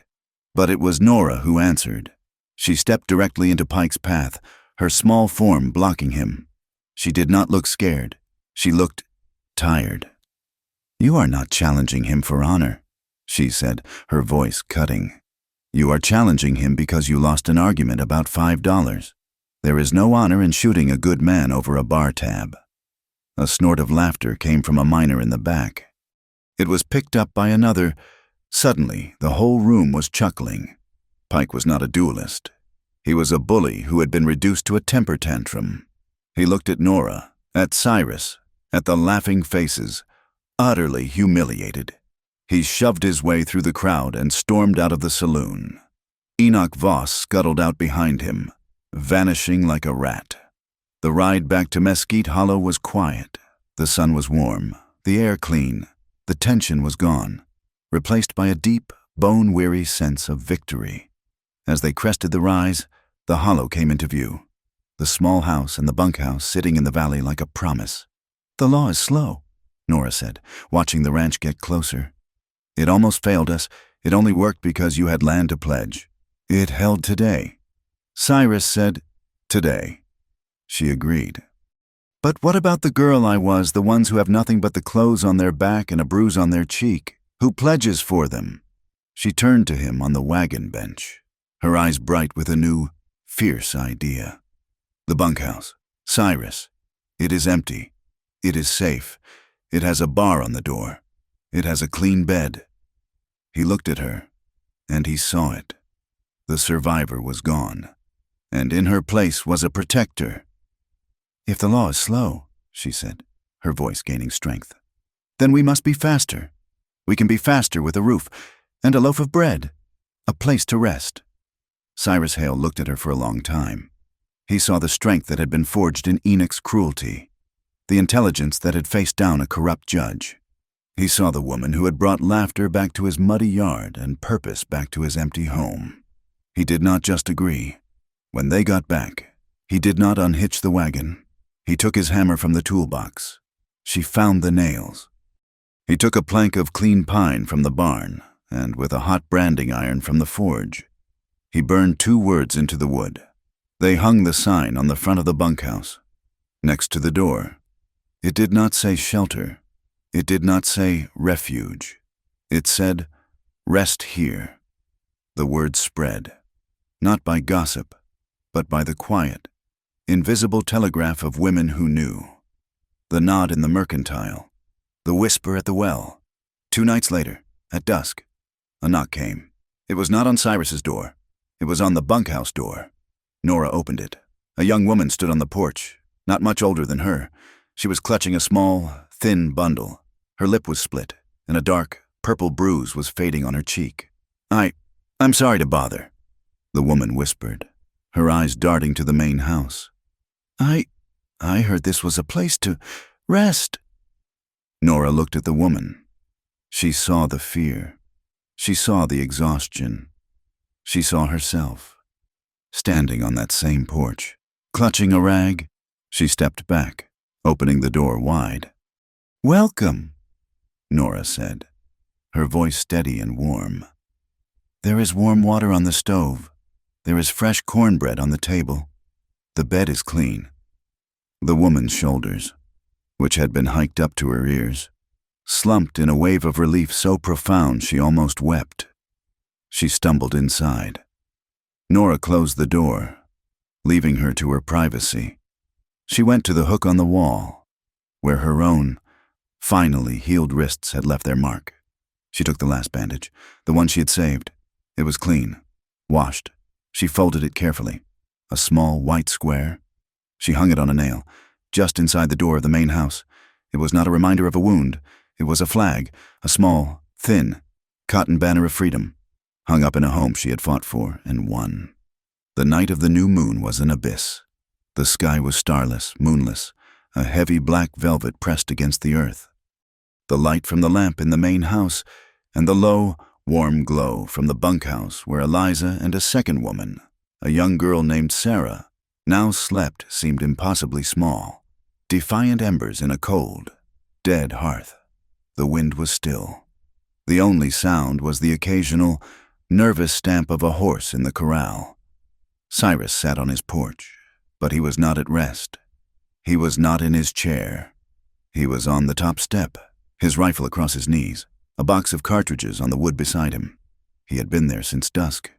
Nora was in the main house, supposedly asleep, but she was in the chair by the cold hearth, fully dressed, her heavy boots on. The house was quiet, too quiet. The first sound was not a sound at all. It was a disturbance in the dark, a rattle of stone, high up on the canyon rim. Cyrus was on his feet in a single, silent motion. He looked, not at the trail, but at the ridge. They were not coming by the road.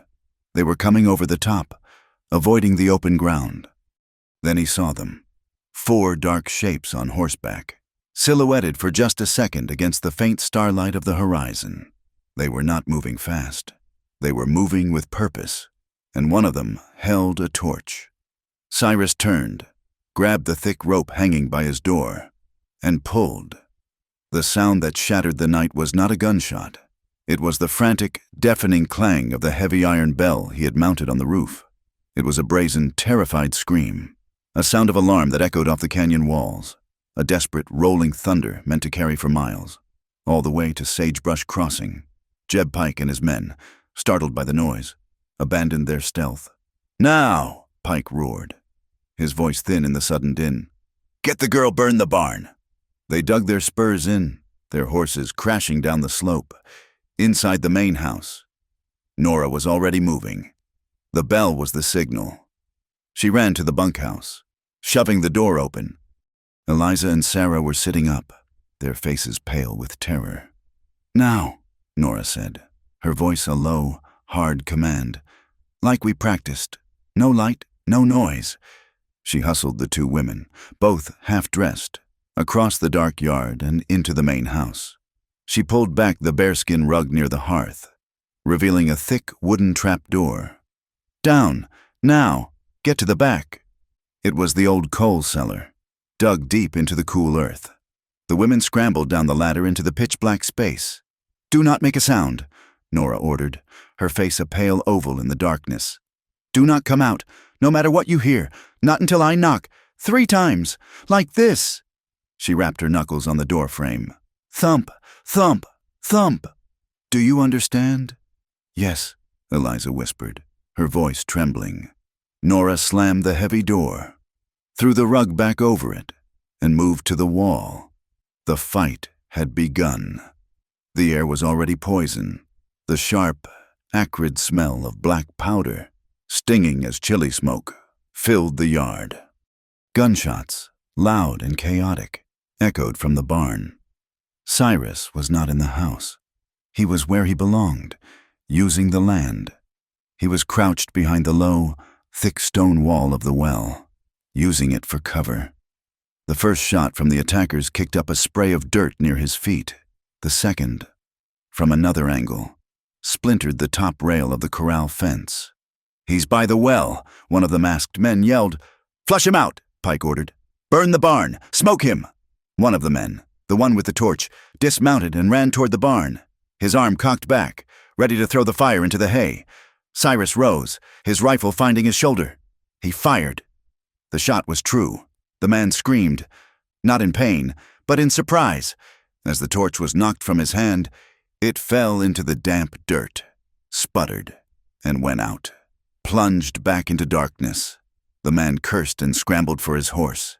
In the house, Nora watched from the window. Her heart was a hammer against her ribs, but her hands were steady.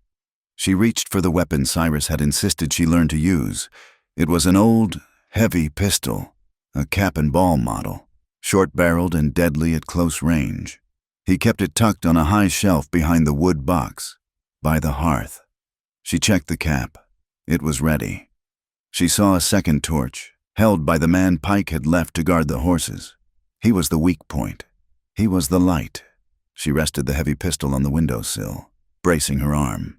She did not aim for the man. She aimed for the fire. She took a slow breath, held it, and squeezed the trigger. The gun roared, a deafening blast inside the small room. The recoil slammed her shoulder back against the wall. Through the smoke, she saw the torch tumble to the ground, its head scattering in a spray of sparks. She had missed the torch, but her shot had struck the post just above it, sending a shower of splinters and embers raining down. The man yelped, swatting at the sparks, and the yard was once again plunged into near total darkness, lit only by the muzzle flashes of the guns. "Damn it!" Pike roared, his voice thick with fury. His plan was falling apart. The alarm bell was still ringing in his ears, The law was undoubtedly on its way, and his men were blind. Forget the barn, get the girl the house. The fight changed. The shooting from Cyrus stopped. The men, emboldened by the silence, rushed the porch. One man, the heavy one, kicked the front door. The wood shuddered, but the new iron bar held. He kicked again. "It's barred! Cyrus!" Nora screamed, backing away from the door, reloading the pistol, her fingers clumsy with powder and ball. The man at the door gave up. But Jeb Pike was smarter. He saw the open window, the one Nora had fired from. He vaulted onto the porch rail and lunged through the opening. Just as Nora was tamping the ball home, he landed in a heap, rolled, and was on his feet. He saw her, a shadow against the dim light of the dying embers in the hearth. "There you are!" he hissed, lunging. He grabbed her, his fingers twisting brutally in her hair, yanking her head back. He pressed his own pistol, cold and hard, against her throat. "We're done here." "Hail!" he screamed, dragging her toward the shattered window. "I've got her. Show yourself, or she dies." The porch door, the one Cyrus used, burst open. Cyrus stood there, his rifle lowered. He had circled back in the dark. "Let her go. Pike," he said, his voice a low, deadly rumble. "Drop the rifle." Pike sneered. "Or I'll paint the floor with her." Cyrus let the rifle clatter to the porch floor. He raised his hands slowly. Pike laughed, a triumphant, ugly sound. "Not so tough, are you?" He started to drag Nora backward, toward the door, his eyes on Cyrus. That was his mistake. He was watching the wrong threat. As Cyrus took a step forward, a decoy, Nora acted. She did not scream. She did not pull away. She drove her heel down, hard, onto Pike's instep. He roared in pain, his grip loosening for a fraction of a second. It was all she needed. She rammed her head backward, slamming her skull into his nose. There was a wet, cracking sound. Pike howled, his hand flying to his face, his pistol wavering. Cyrus lunged. He covered the distance of the porch in a single bound. He did not go for Pike's gun. He hit him, a single, brutal punch that landed with the dull, heavy sound of a maul hitting wet earth. Pike was knocked backward, off balance, but he was tough. He did not fall. He raised his pistol to fire. At the same moment, one of his men, the thin one, rounded the corner of the house and saw the fight on the porch. He raised his own gun. Nora screamed. "Cyrus!" She threw herself at Pike, not to attack him, but to push him, to spoil his aim. Pike shoved her, a violent backhanded blow that sent her crashing to the porch floor. Cyrus turned, bringing his arm up to block the shot he knew was coming from the side. But it was not a gunshot. The thin man did not fire. He threw his knife. The blade flashed, a silver streak in the dark. Cyrus, turning, swatted at it instinctively. A desperate, reflexive block. The blade's point glanced off his forearm, and the knife buried itself, thunk, deep into the porch post, its hilt vibrating inches from his face. On the floor, Pike raised his gun again, but Nora, from her knees, grabbed his ankle. He stumbled. The porch had become a desperate, flailing knot of bodies. Suddenly, Pike's horse, a big black gelding, spooked by the gunshot and the shouting, scrambled onto the low porch. It reared, its eyes white. Pike, still tangled with Nora, was knocked sideways. The reins, which he had foolishly looped around his wrist, pulled taut. The horse bolted. Pike was yanked off the porch like a rag doll. He hit the ground, his scream cut short as he was dragged, bouncing and twisting into the darkness of the yard. A dead weight on the end of the rein. The third man, the one whose torch Nora had extinguished, saw his boss vanish, saw his other partner frozen by the knife in the post. He panicked. He turned to run. Cyrus, his arm bleeding where the knife had grazed him, snatched his rifle from the floorboards. He did not aim to kill. He aimed to stop. He fired. Once! The man screamed, a high, thin sound, as the bullet tore through the muscle of his shoulder. He clutched his arm and staggered into the dark, disappearing into the arroyo, his running footsteps fading. The thin man by the post stared at the knife. He looked at Cyrus. who was already reloading.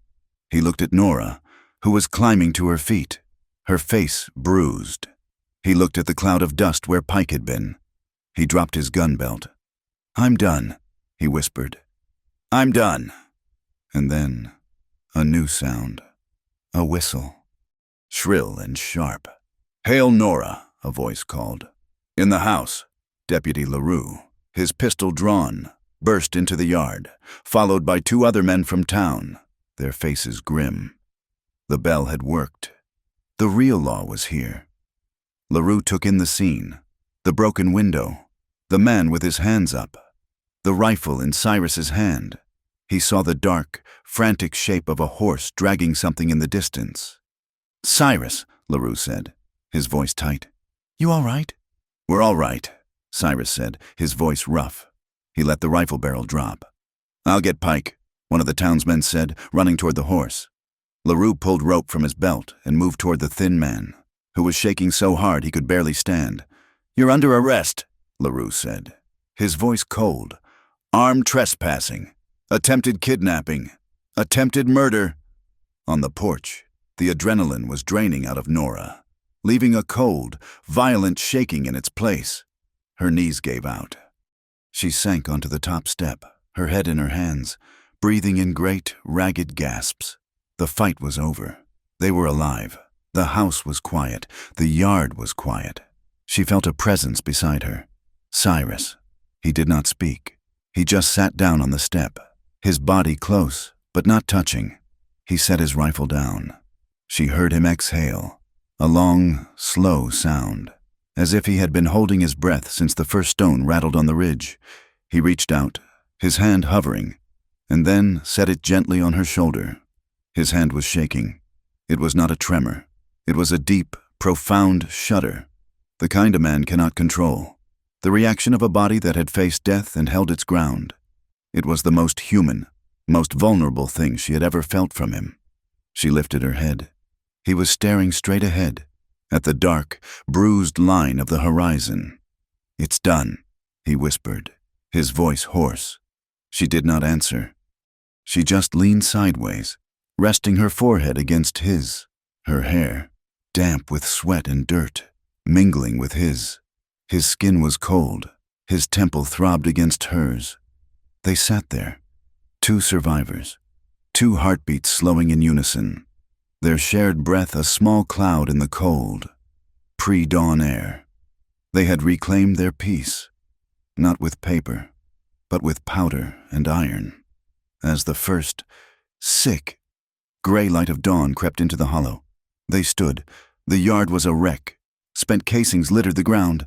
The porch post had a knife in it, and the door was splintered. Cyrus looked at the damage. He looked at Nora. "I'll fetch the hammer," he said. They began to clean. Nora retrieved the spent casings, her hands methodical. Cyrus pulled the heavy knife from the post. He found his maul and a new, clean post from the barn. He set the post in the earth and he began to hammer.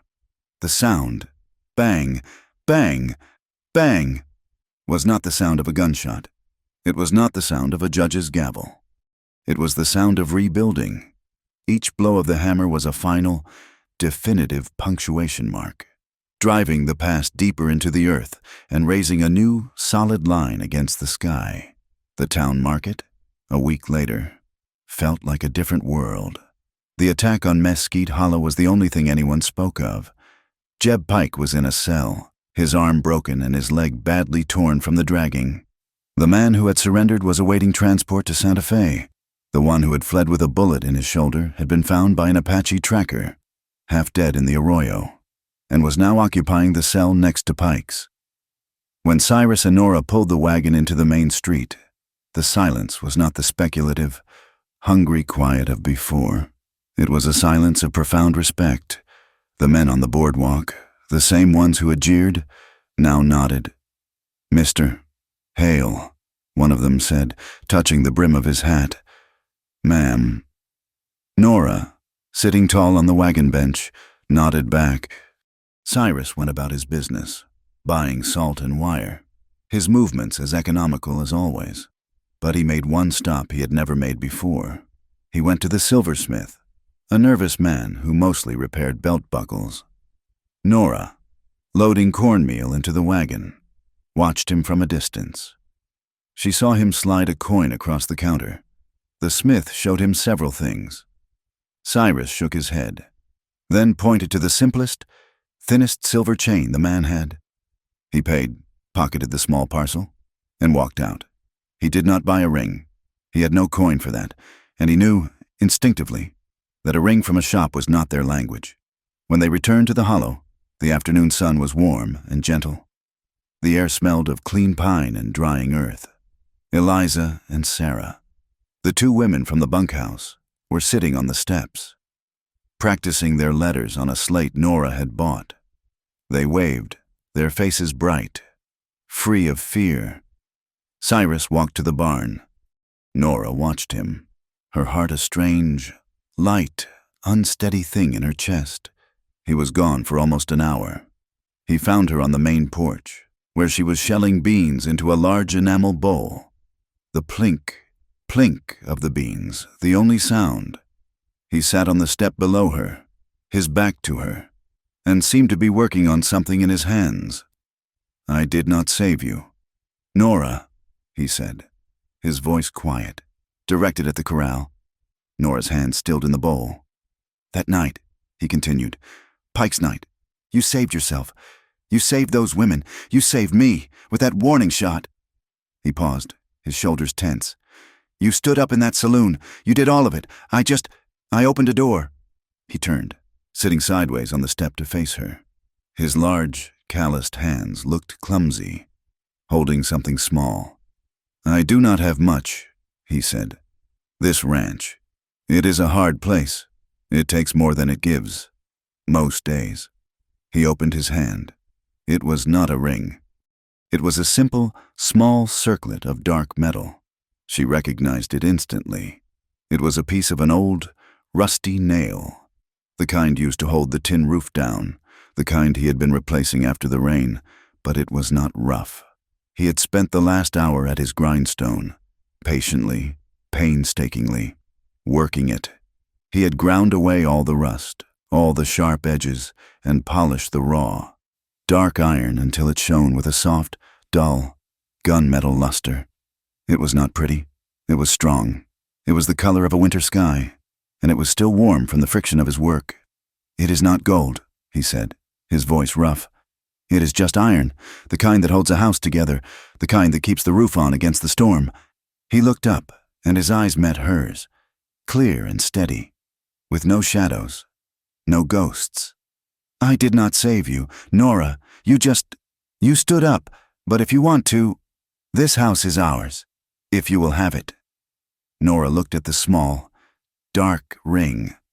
She looked at his face, at this quiet, solitary man who had offered her a bed, and then a weapon, and then a key, and now his name. Her eyes filled. The tears came, hot and sudden, surprising her. They spilled over, tracing clean paths through the dust on her cheeks. But as they fell, a sound bubbled up in her chest, the same one she had heard in the mud, the rusty, unfamiliar sound of her own joy. She laughed, a small, choked, broken sound, right through the tears. "I choose this," she whispered. She set the bowl of beans aside. She did not offer her hand to him. She reached into his calloused, open palm and took the ring from him. It was heavy, solid. She held it for a beat. Then, with a steady hand, she slipped it onto the fourth finger of her left hand. It was not a perfect fit, but it was close. It was not shiny, but it was warm.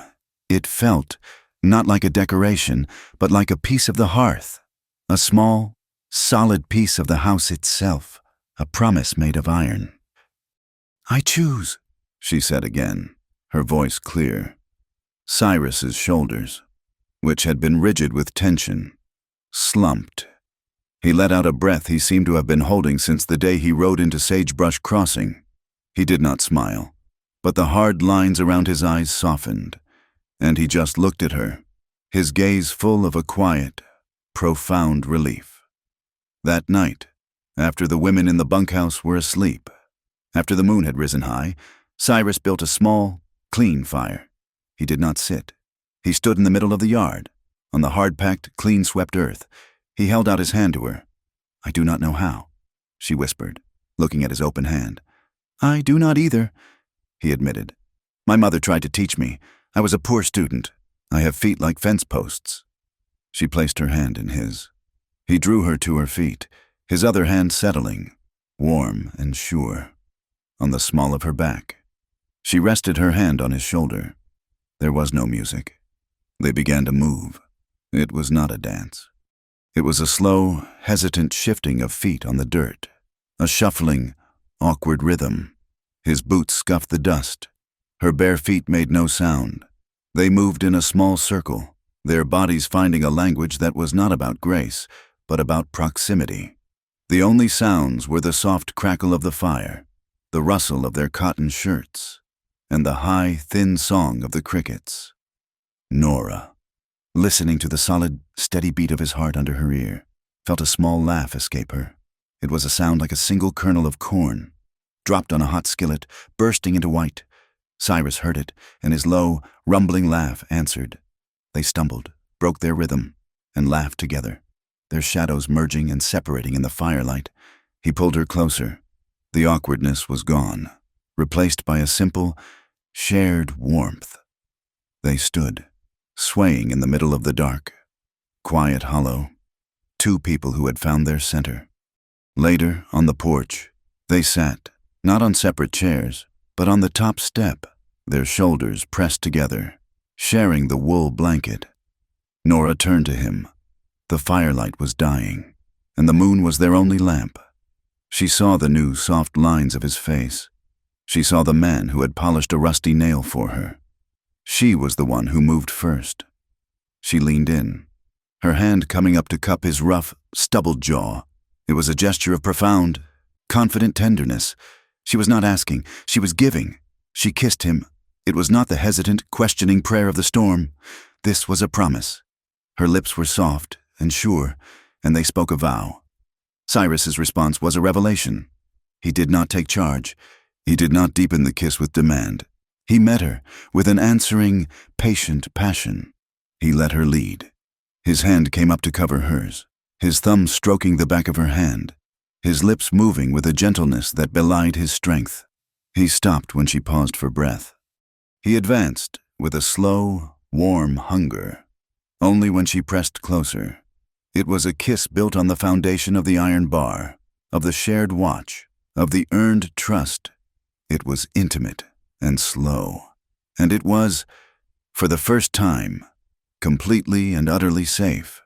When they finally broke apart, they were both breathless. They rested their foreheads together, as they had after the fight. But this was not the depleted, shaking contact of survivors. This was the quiet, solid connection of partners. The next morning, Nora was up before the sun. She took the small plank of pine from the bunkhouse, the one that read, "Rest here." She found Cyrus's branding tools and the pot of white paint he used for the fences. When the sun rose, the sign was new. She had painted, in small, neat letters above the old words, "Warm water, cornbread, clean beds." When Eliza and Sarah emerged, they saw it. They saw Nora in the main house, her sleeves rolled up, her hands white with flour.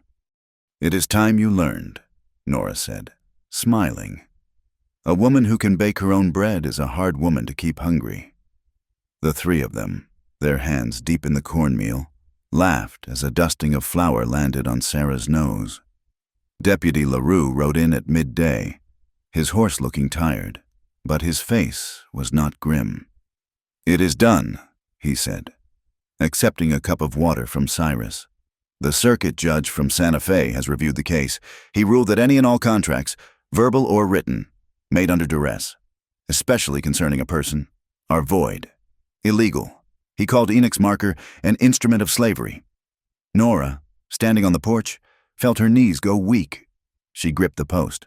"What about Enoch?" she asked, her voice low.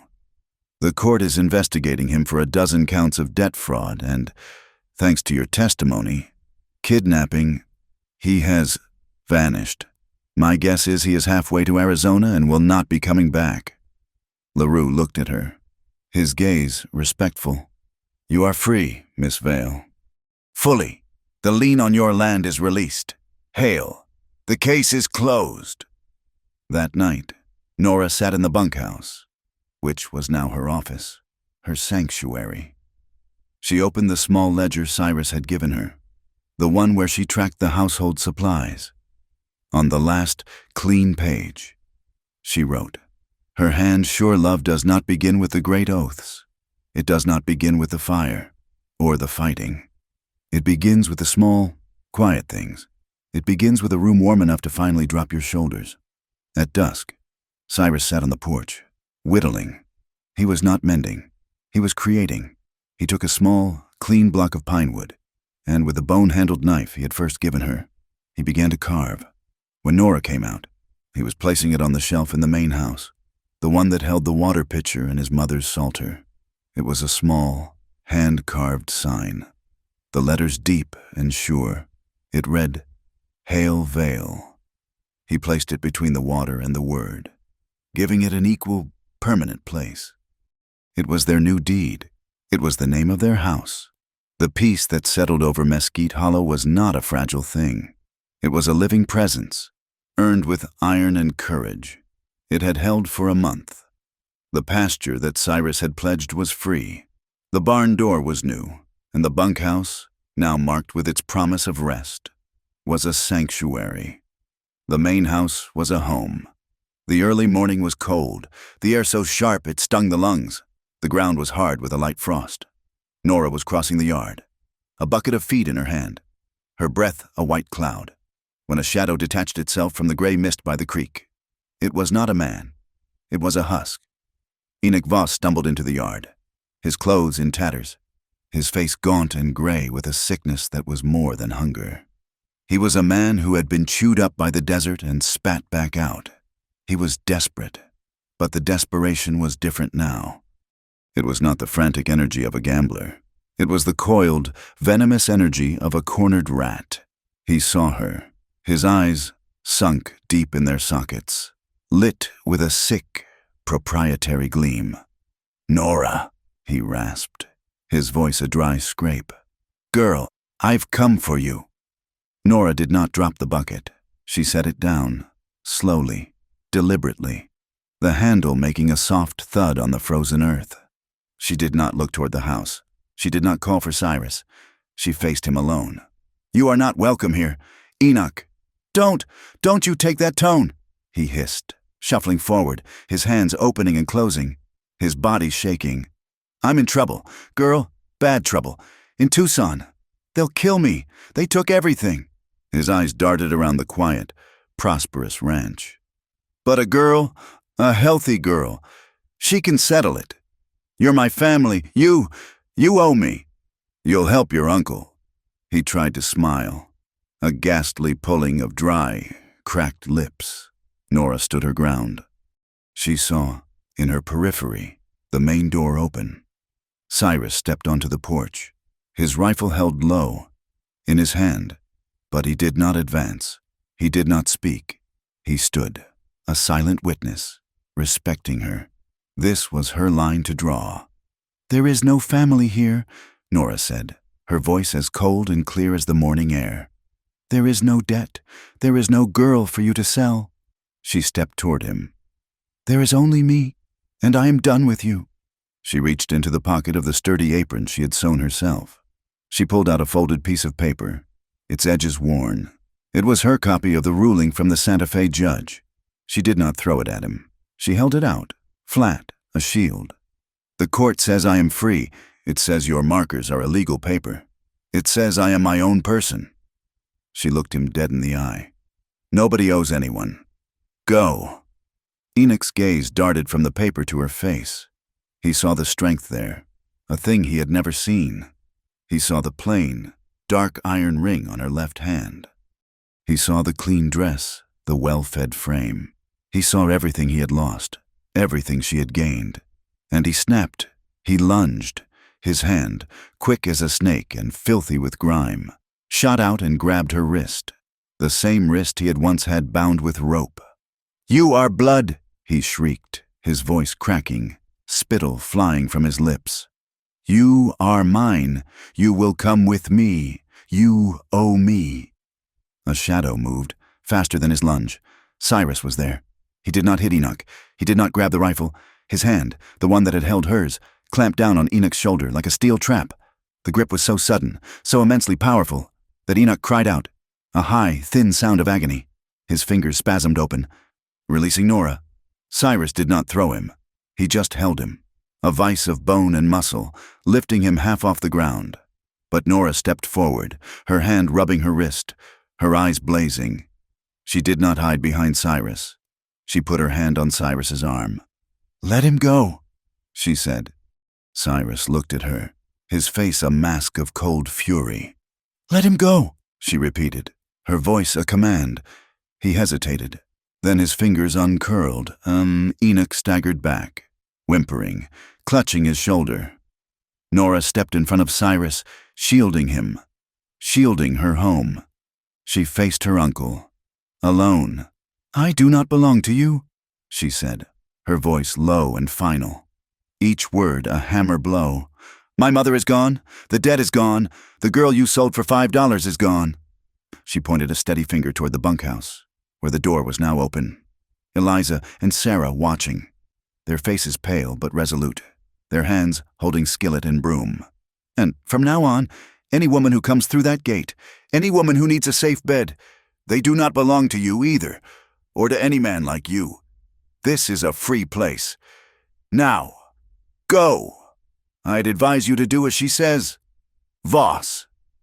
The voice came from the trail, calm and tired. Deputy LaRue sat on his horse by the corral, his shotgun resting across his lap. He had been tracking Enoch for 2 days, since word of his return from Tucson had reached the town. Enoch froze. He looked from LaRue's shotgun to Cyrus's rifle, from Cyrus's cold fury to Nora's absolute, unshakable strength. He was trapped. There was no auction block. There was no drunken crowd to back his play. There was no escape. LaRue dismounted, pulling a pair of iron handcuffs from his belt. "Enoch Voss, you are under arrest, by order of the Territorial Court, for the crimes of kidnapping, unlawful imprisonment, and coercion, based on the testimony of 3 witnesses. Enoch's face crumpled. The last of his bluster, his venom, his hope, drained away. He was just a hollow, shaking, pathetic man. He did not run. He just held out his hands. LaRue fastened the cuffs. The sound was not loud in the vast, cold morning. It was a simple, metallic click, a final, closing sound. The sound of a lock turning, the sound of a book closing, the sound of a chain, rusted and heavy, being permanently broken. It was the last click of its kind Nora would ever hear. LaRue pulled the unresisting man toward his horse. "It's over, Miss Vale, Mr. Hale." Nora watched them go. She watched the defeated slump of Enoch's shoulders as LaRue tied him to the saddle. She watched them ride up the trail, past the saguaros, past the dry creek bed, and disappear over the rise, swallowed by the land. She did not move. She stood alone in the center of the yard, the rising sun just beginning to warm her face. She felt the solid, cool iron of the ring on her finger. She looked at Cyrus, who was watching her, his rifle lowered. She stood very still. Her chest rose, a great, shuddering intake of air. And then she let it out. It was a breath she'd been holding for 7 years. It was the breath she held when Enoch's friends looked at her, the breath she held when the rope cut her wrists, the breath she held when Jeb Pike grabbed her hair.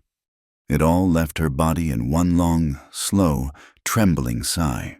The tension of a lifetime, the coiled posture of survival, just released. She dropped her shoulders, not in defeat, but in final, absolute rest. Later that day, when the sun was high and warm, and the frost was a memory, she found Cyrus in the barn. He was not mending. He was saddling. He was saddling 2 horses, his own, and the gentle sorrel mare he had bought for the ranch. He finished pulling the cinch on the mare and turned, holding the leather reins out to her. "The creek is running full this season," he said, his voice quiet, his eyes soft. "Time to go see it." A smile. Not the rusty, broken laugh, but a genuine, slow, warm smile spread across her face. It was like watching the sun hit a patch of ice, a slow, inevitable, beautiful melt. They rode out, not with him walking and her perched on the saddle, but side by side. They left the yard, the house, the bunkhouse, and rode up the canyon, following the sound of the new water. The air was clean, and the world was quiet. As they rode, their horses moving in easy, matched strides. Nora's hand, the one with the dark iron ring, reached across the small space between the saddles. She found his hand, the one resting on his saddle horn. She slipped her fingers between his. He looked over, surprised, and his rough, calloused fingers closed around hers. Her hand did not tremble. It was not the grip of a frightened girl needing to be saved. It was the firm, solid hold of a partner. They stopped on a high gorse, a wide, flat rock that overlooked the entire hollow. From here, they could see everything. They saw the neat, strong lines of the fences they had built. They saw the solid roof they had mended. They saw the small, safe buildings. A tiny circle of order in the vast, wild land. Nora dismounted and sat on the edge of the rock, her booted feet dangling. Cyrus sat beside her. She leaned her head on his shoulder. He did not stiffen. He did not move. He just accepted the weight, his own arm coming to rest around her waist, pulling her close, his hand resting on her hip. They sat in the warm sun, two quiet shapes against the high blue sky, listening to the sound of the creek and the beat of their own steady hearts. It was a peace that had been bought, fought for, and won. They returned as the sun was setting, the sky bleeding out in colors of apricot and deep purple. As they rode into the yard, they saw that the lamp in the bunkhouse was lit. Eliza had started the fire. And from the main house, their house, a new, warm, golden light spilled from the window. The smell of fresh cornbread, the kind Nora had taught them to make, and smoked bacon drifted on the evening air. Nora slid from the saddle, handing the reins to Cyrus. She walked to the porch. She pushed the door open, the light from within spilling over her, painting her in gold. She stopped on the threshold, and she looked back. She looked at Cyrus, who stood by the horses, his face lit by the warmth from the house he had once kept alone. Her eyes, in that moment, said everything that words did not need to try. They said safety. They said partner. They said the one simple, impossible word she had never, in her entire life, known: home. And in the heart of the borderlands, a place where the gun and the threat had always spoken first, a solitary man had chosen instead to offer a girl a bed, and then a name. The rest of it the love, the sanctuary, and the quiet sleep they had built that themselves. One night, one loaf, and one hammer blow at a time. Thank you so much for listening to this story. We would love to know where in the world you are listening from. Please let us know in the comments, and share your thoughts. Be sure to subscribe to Wild West Stories 1850 and like this video. If you enjoyed this story and want to support us, please hit that hype button so more people can hear it.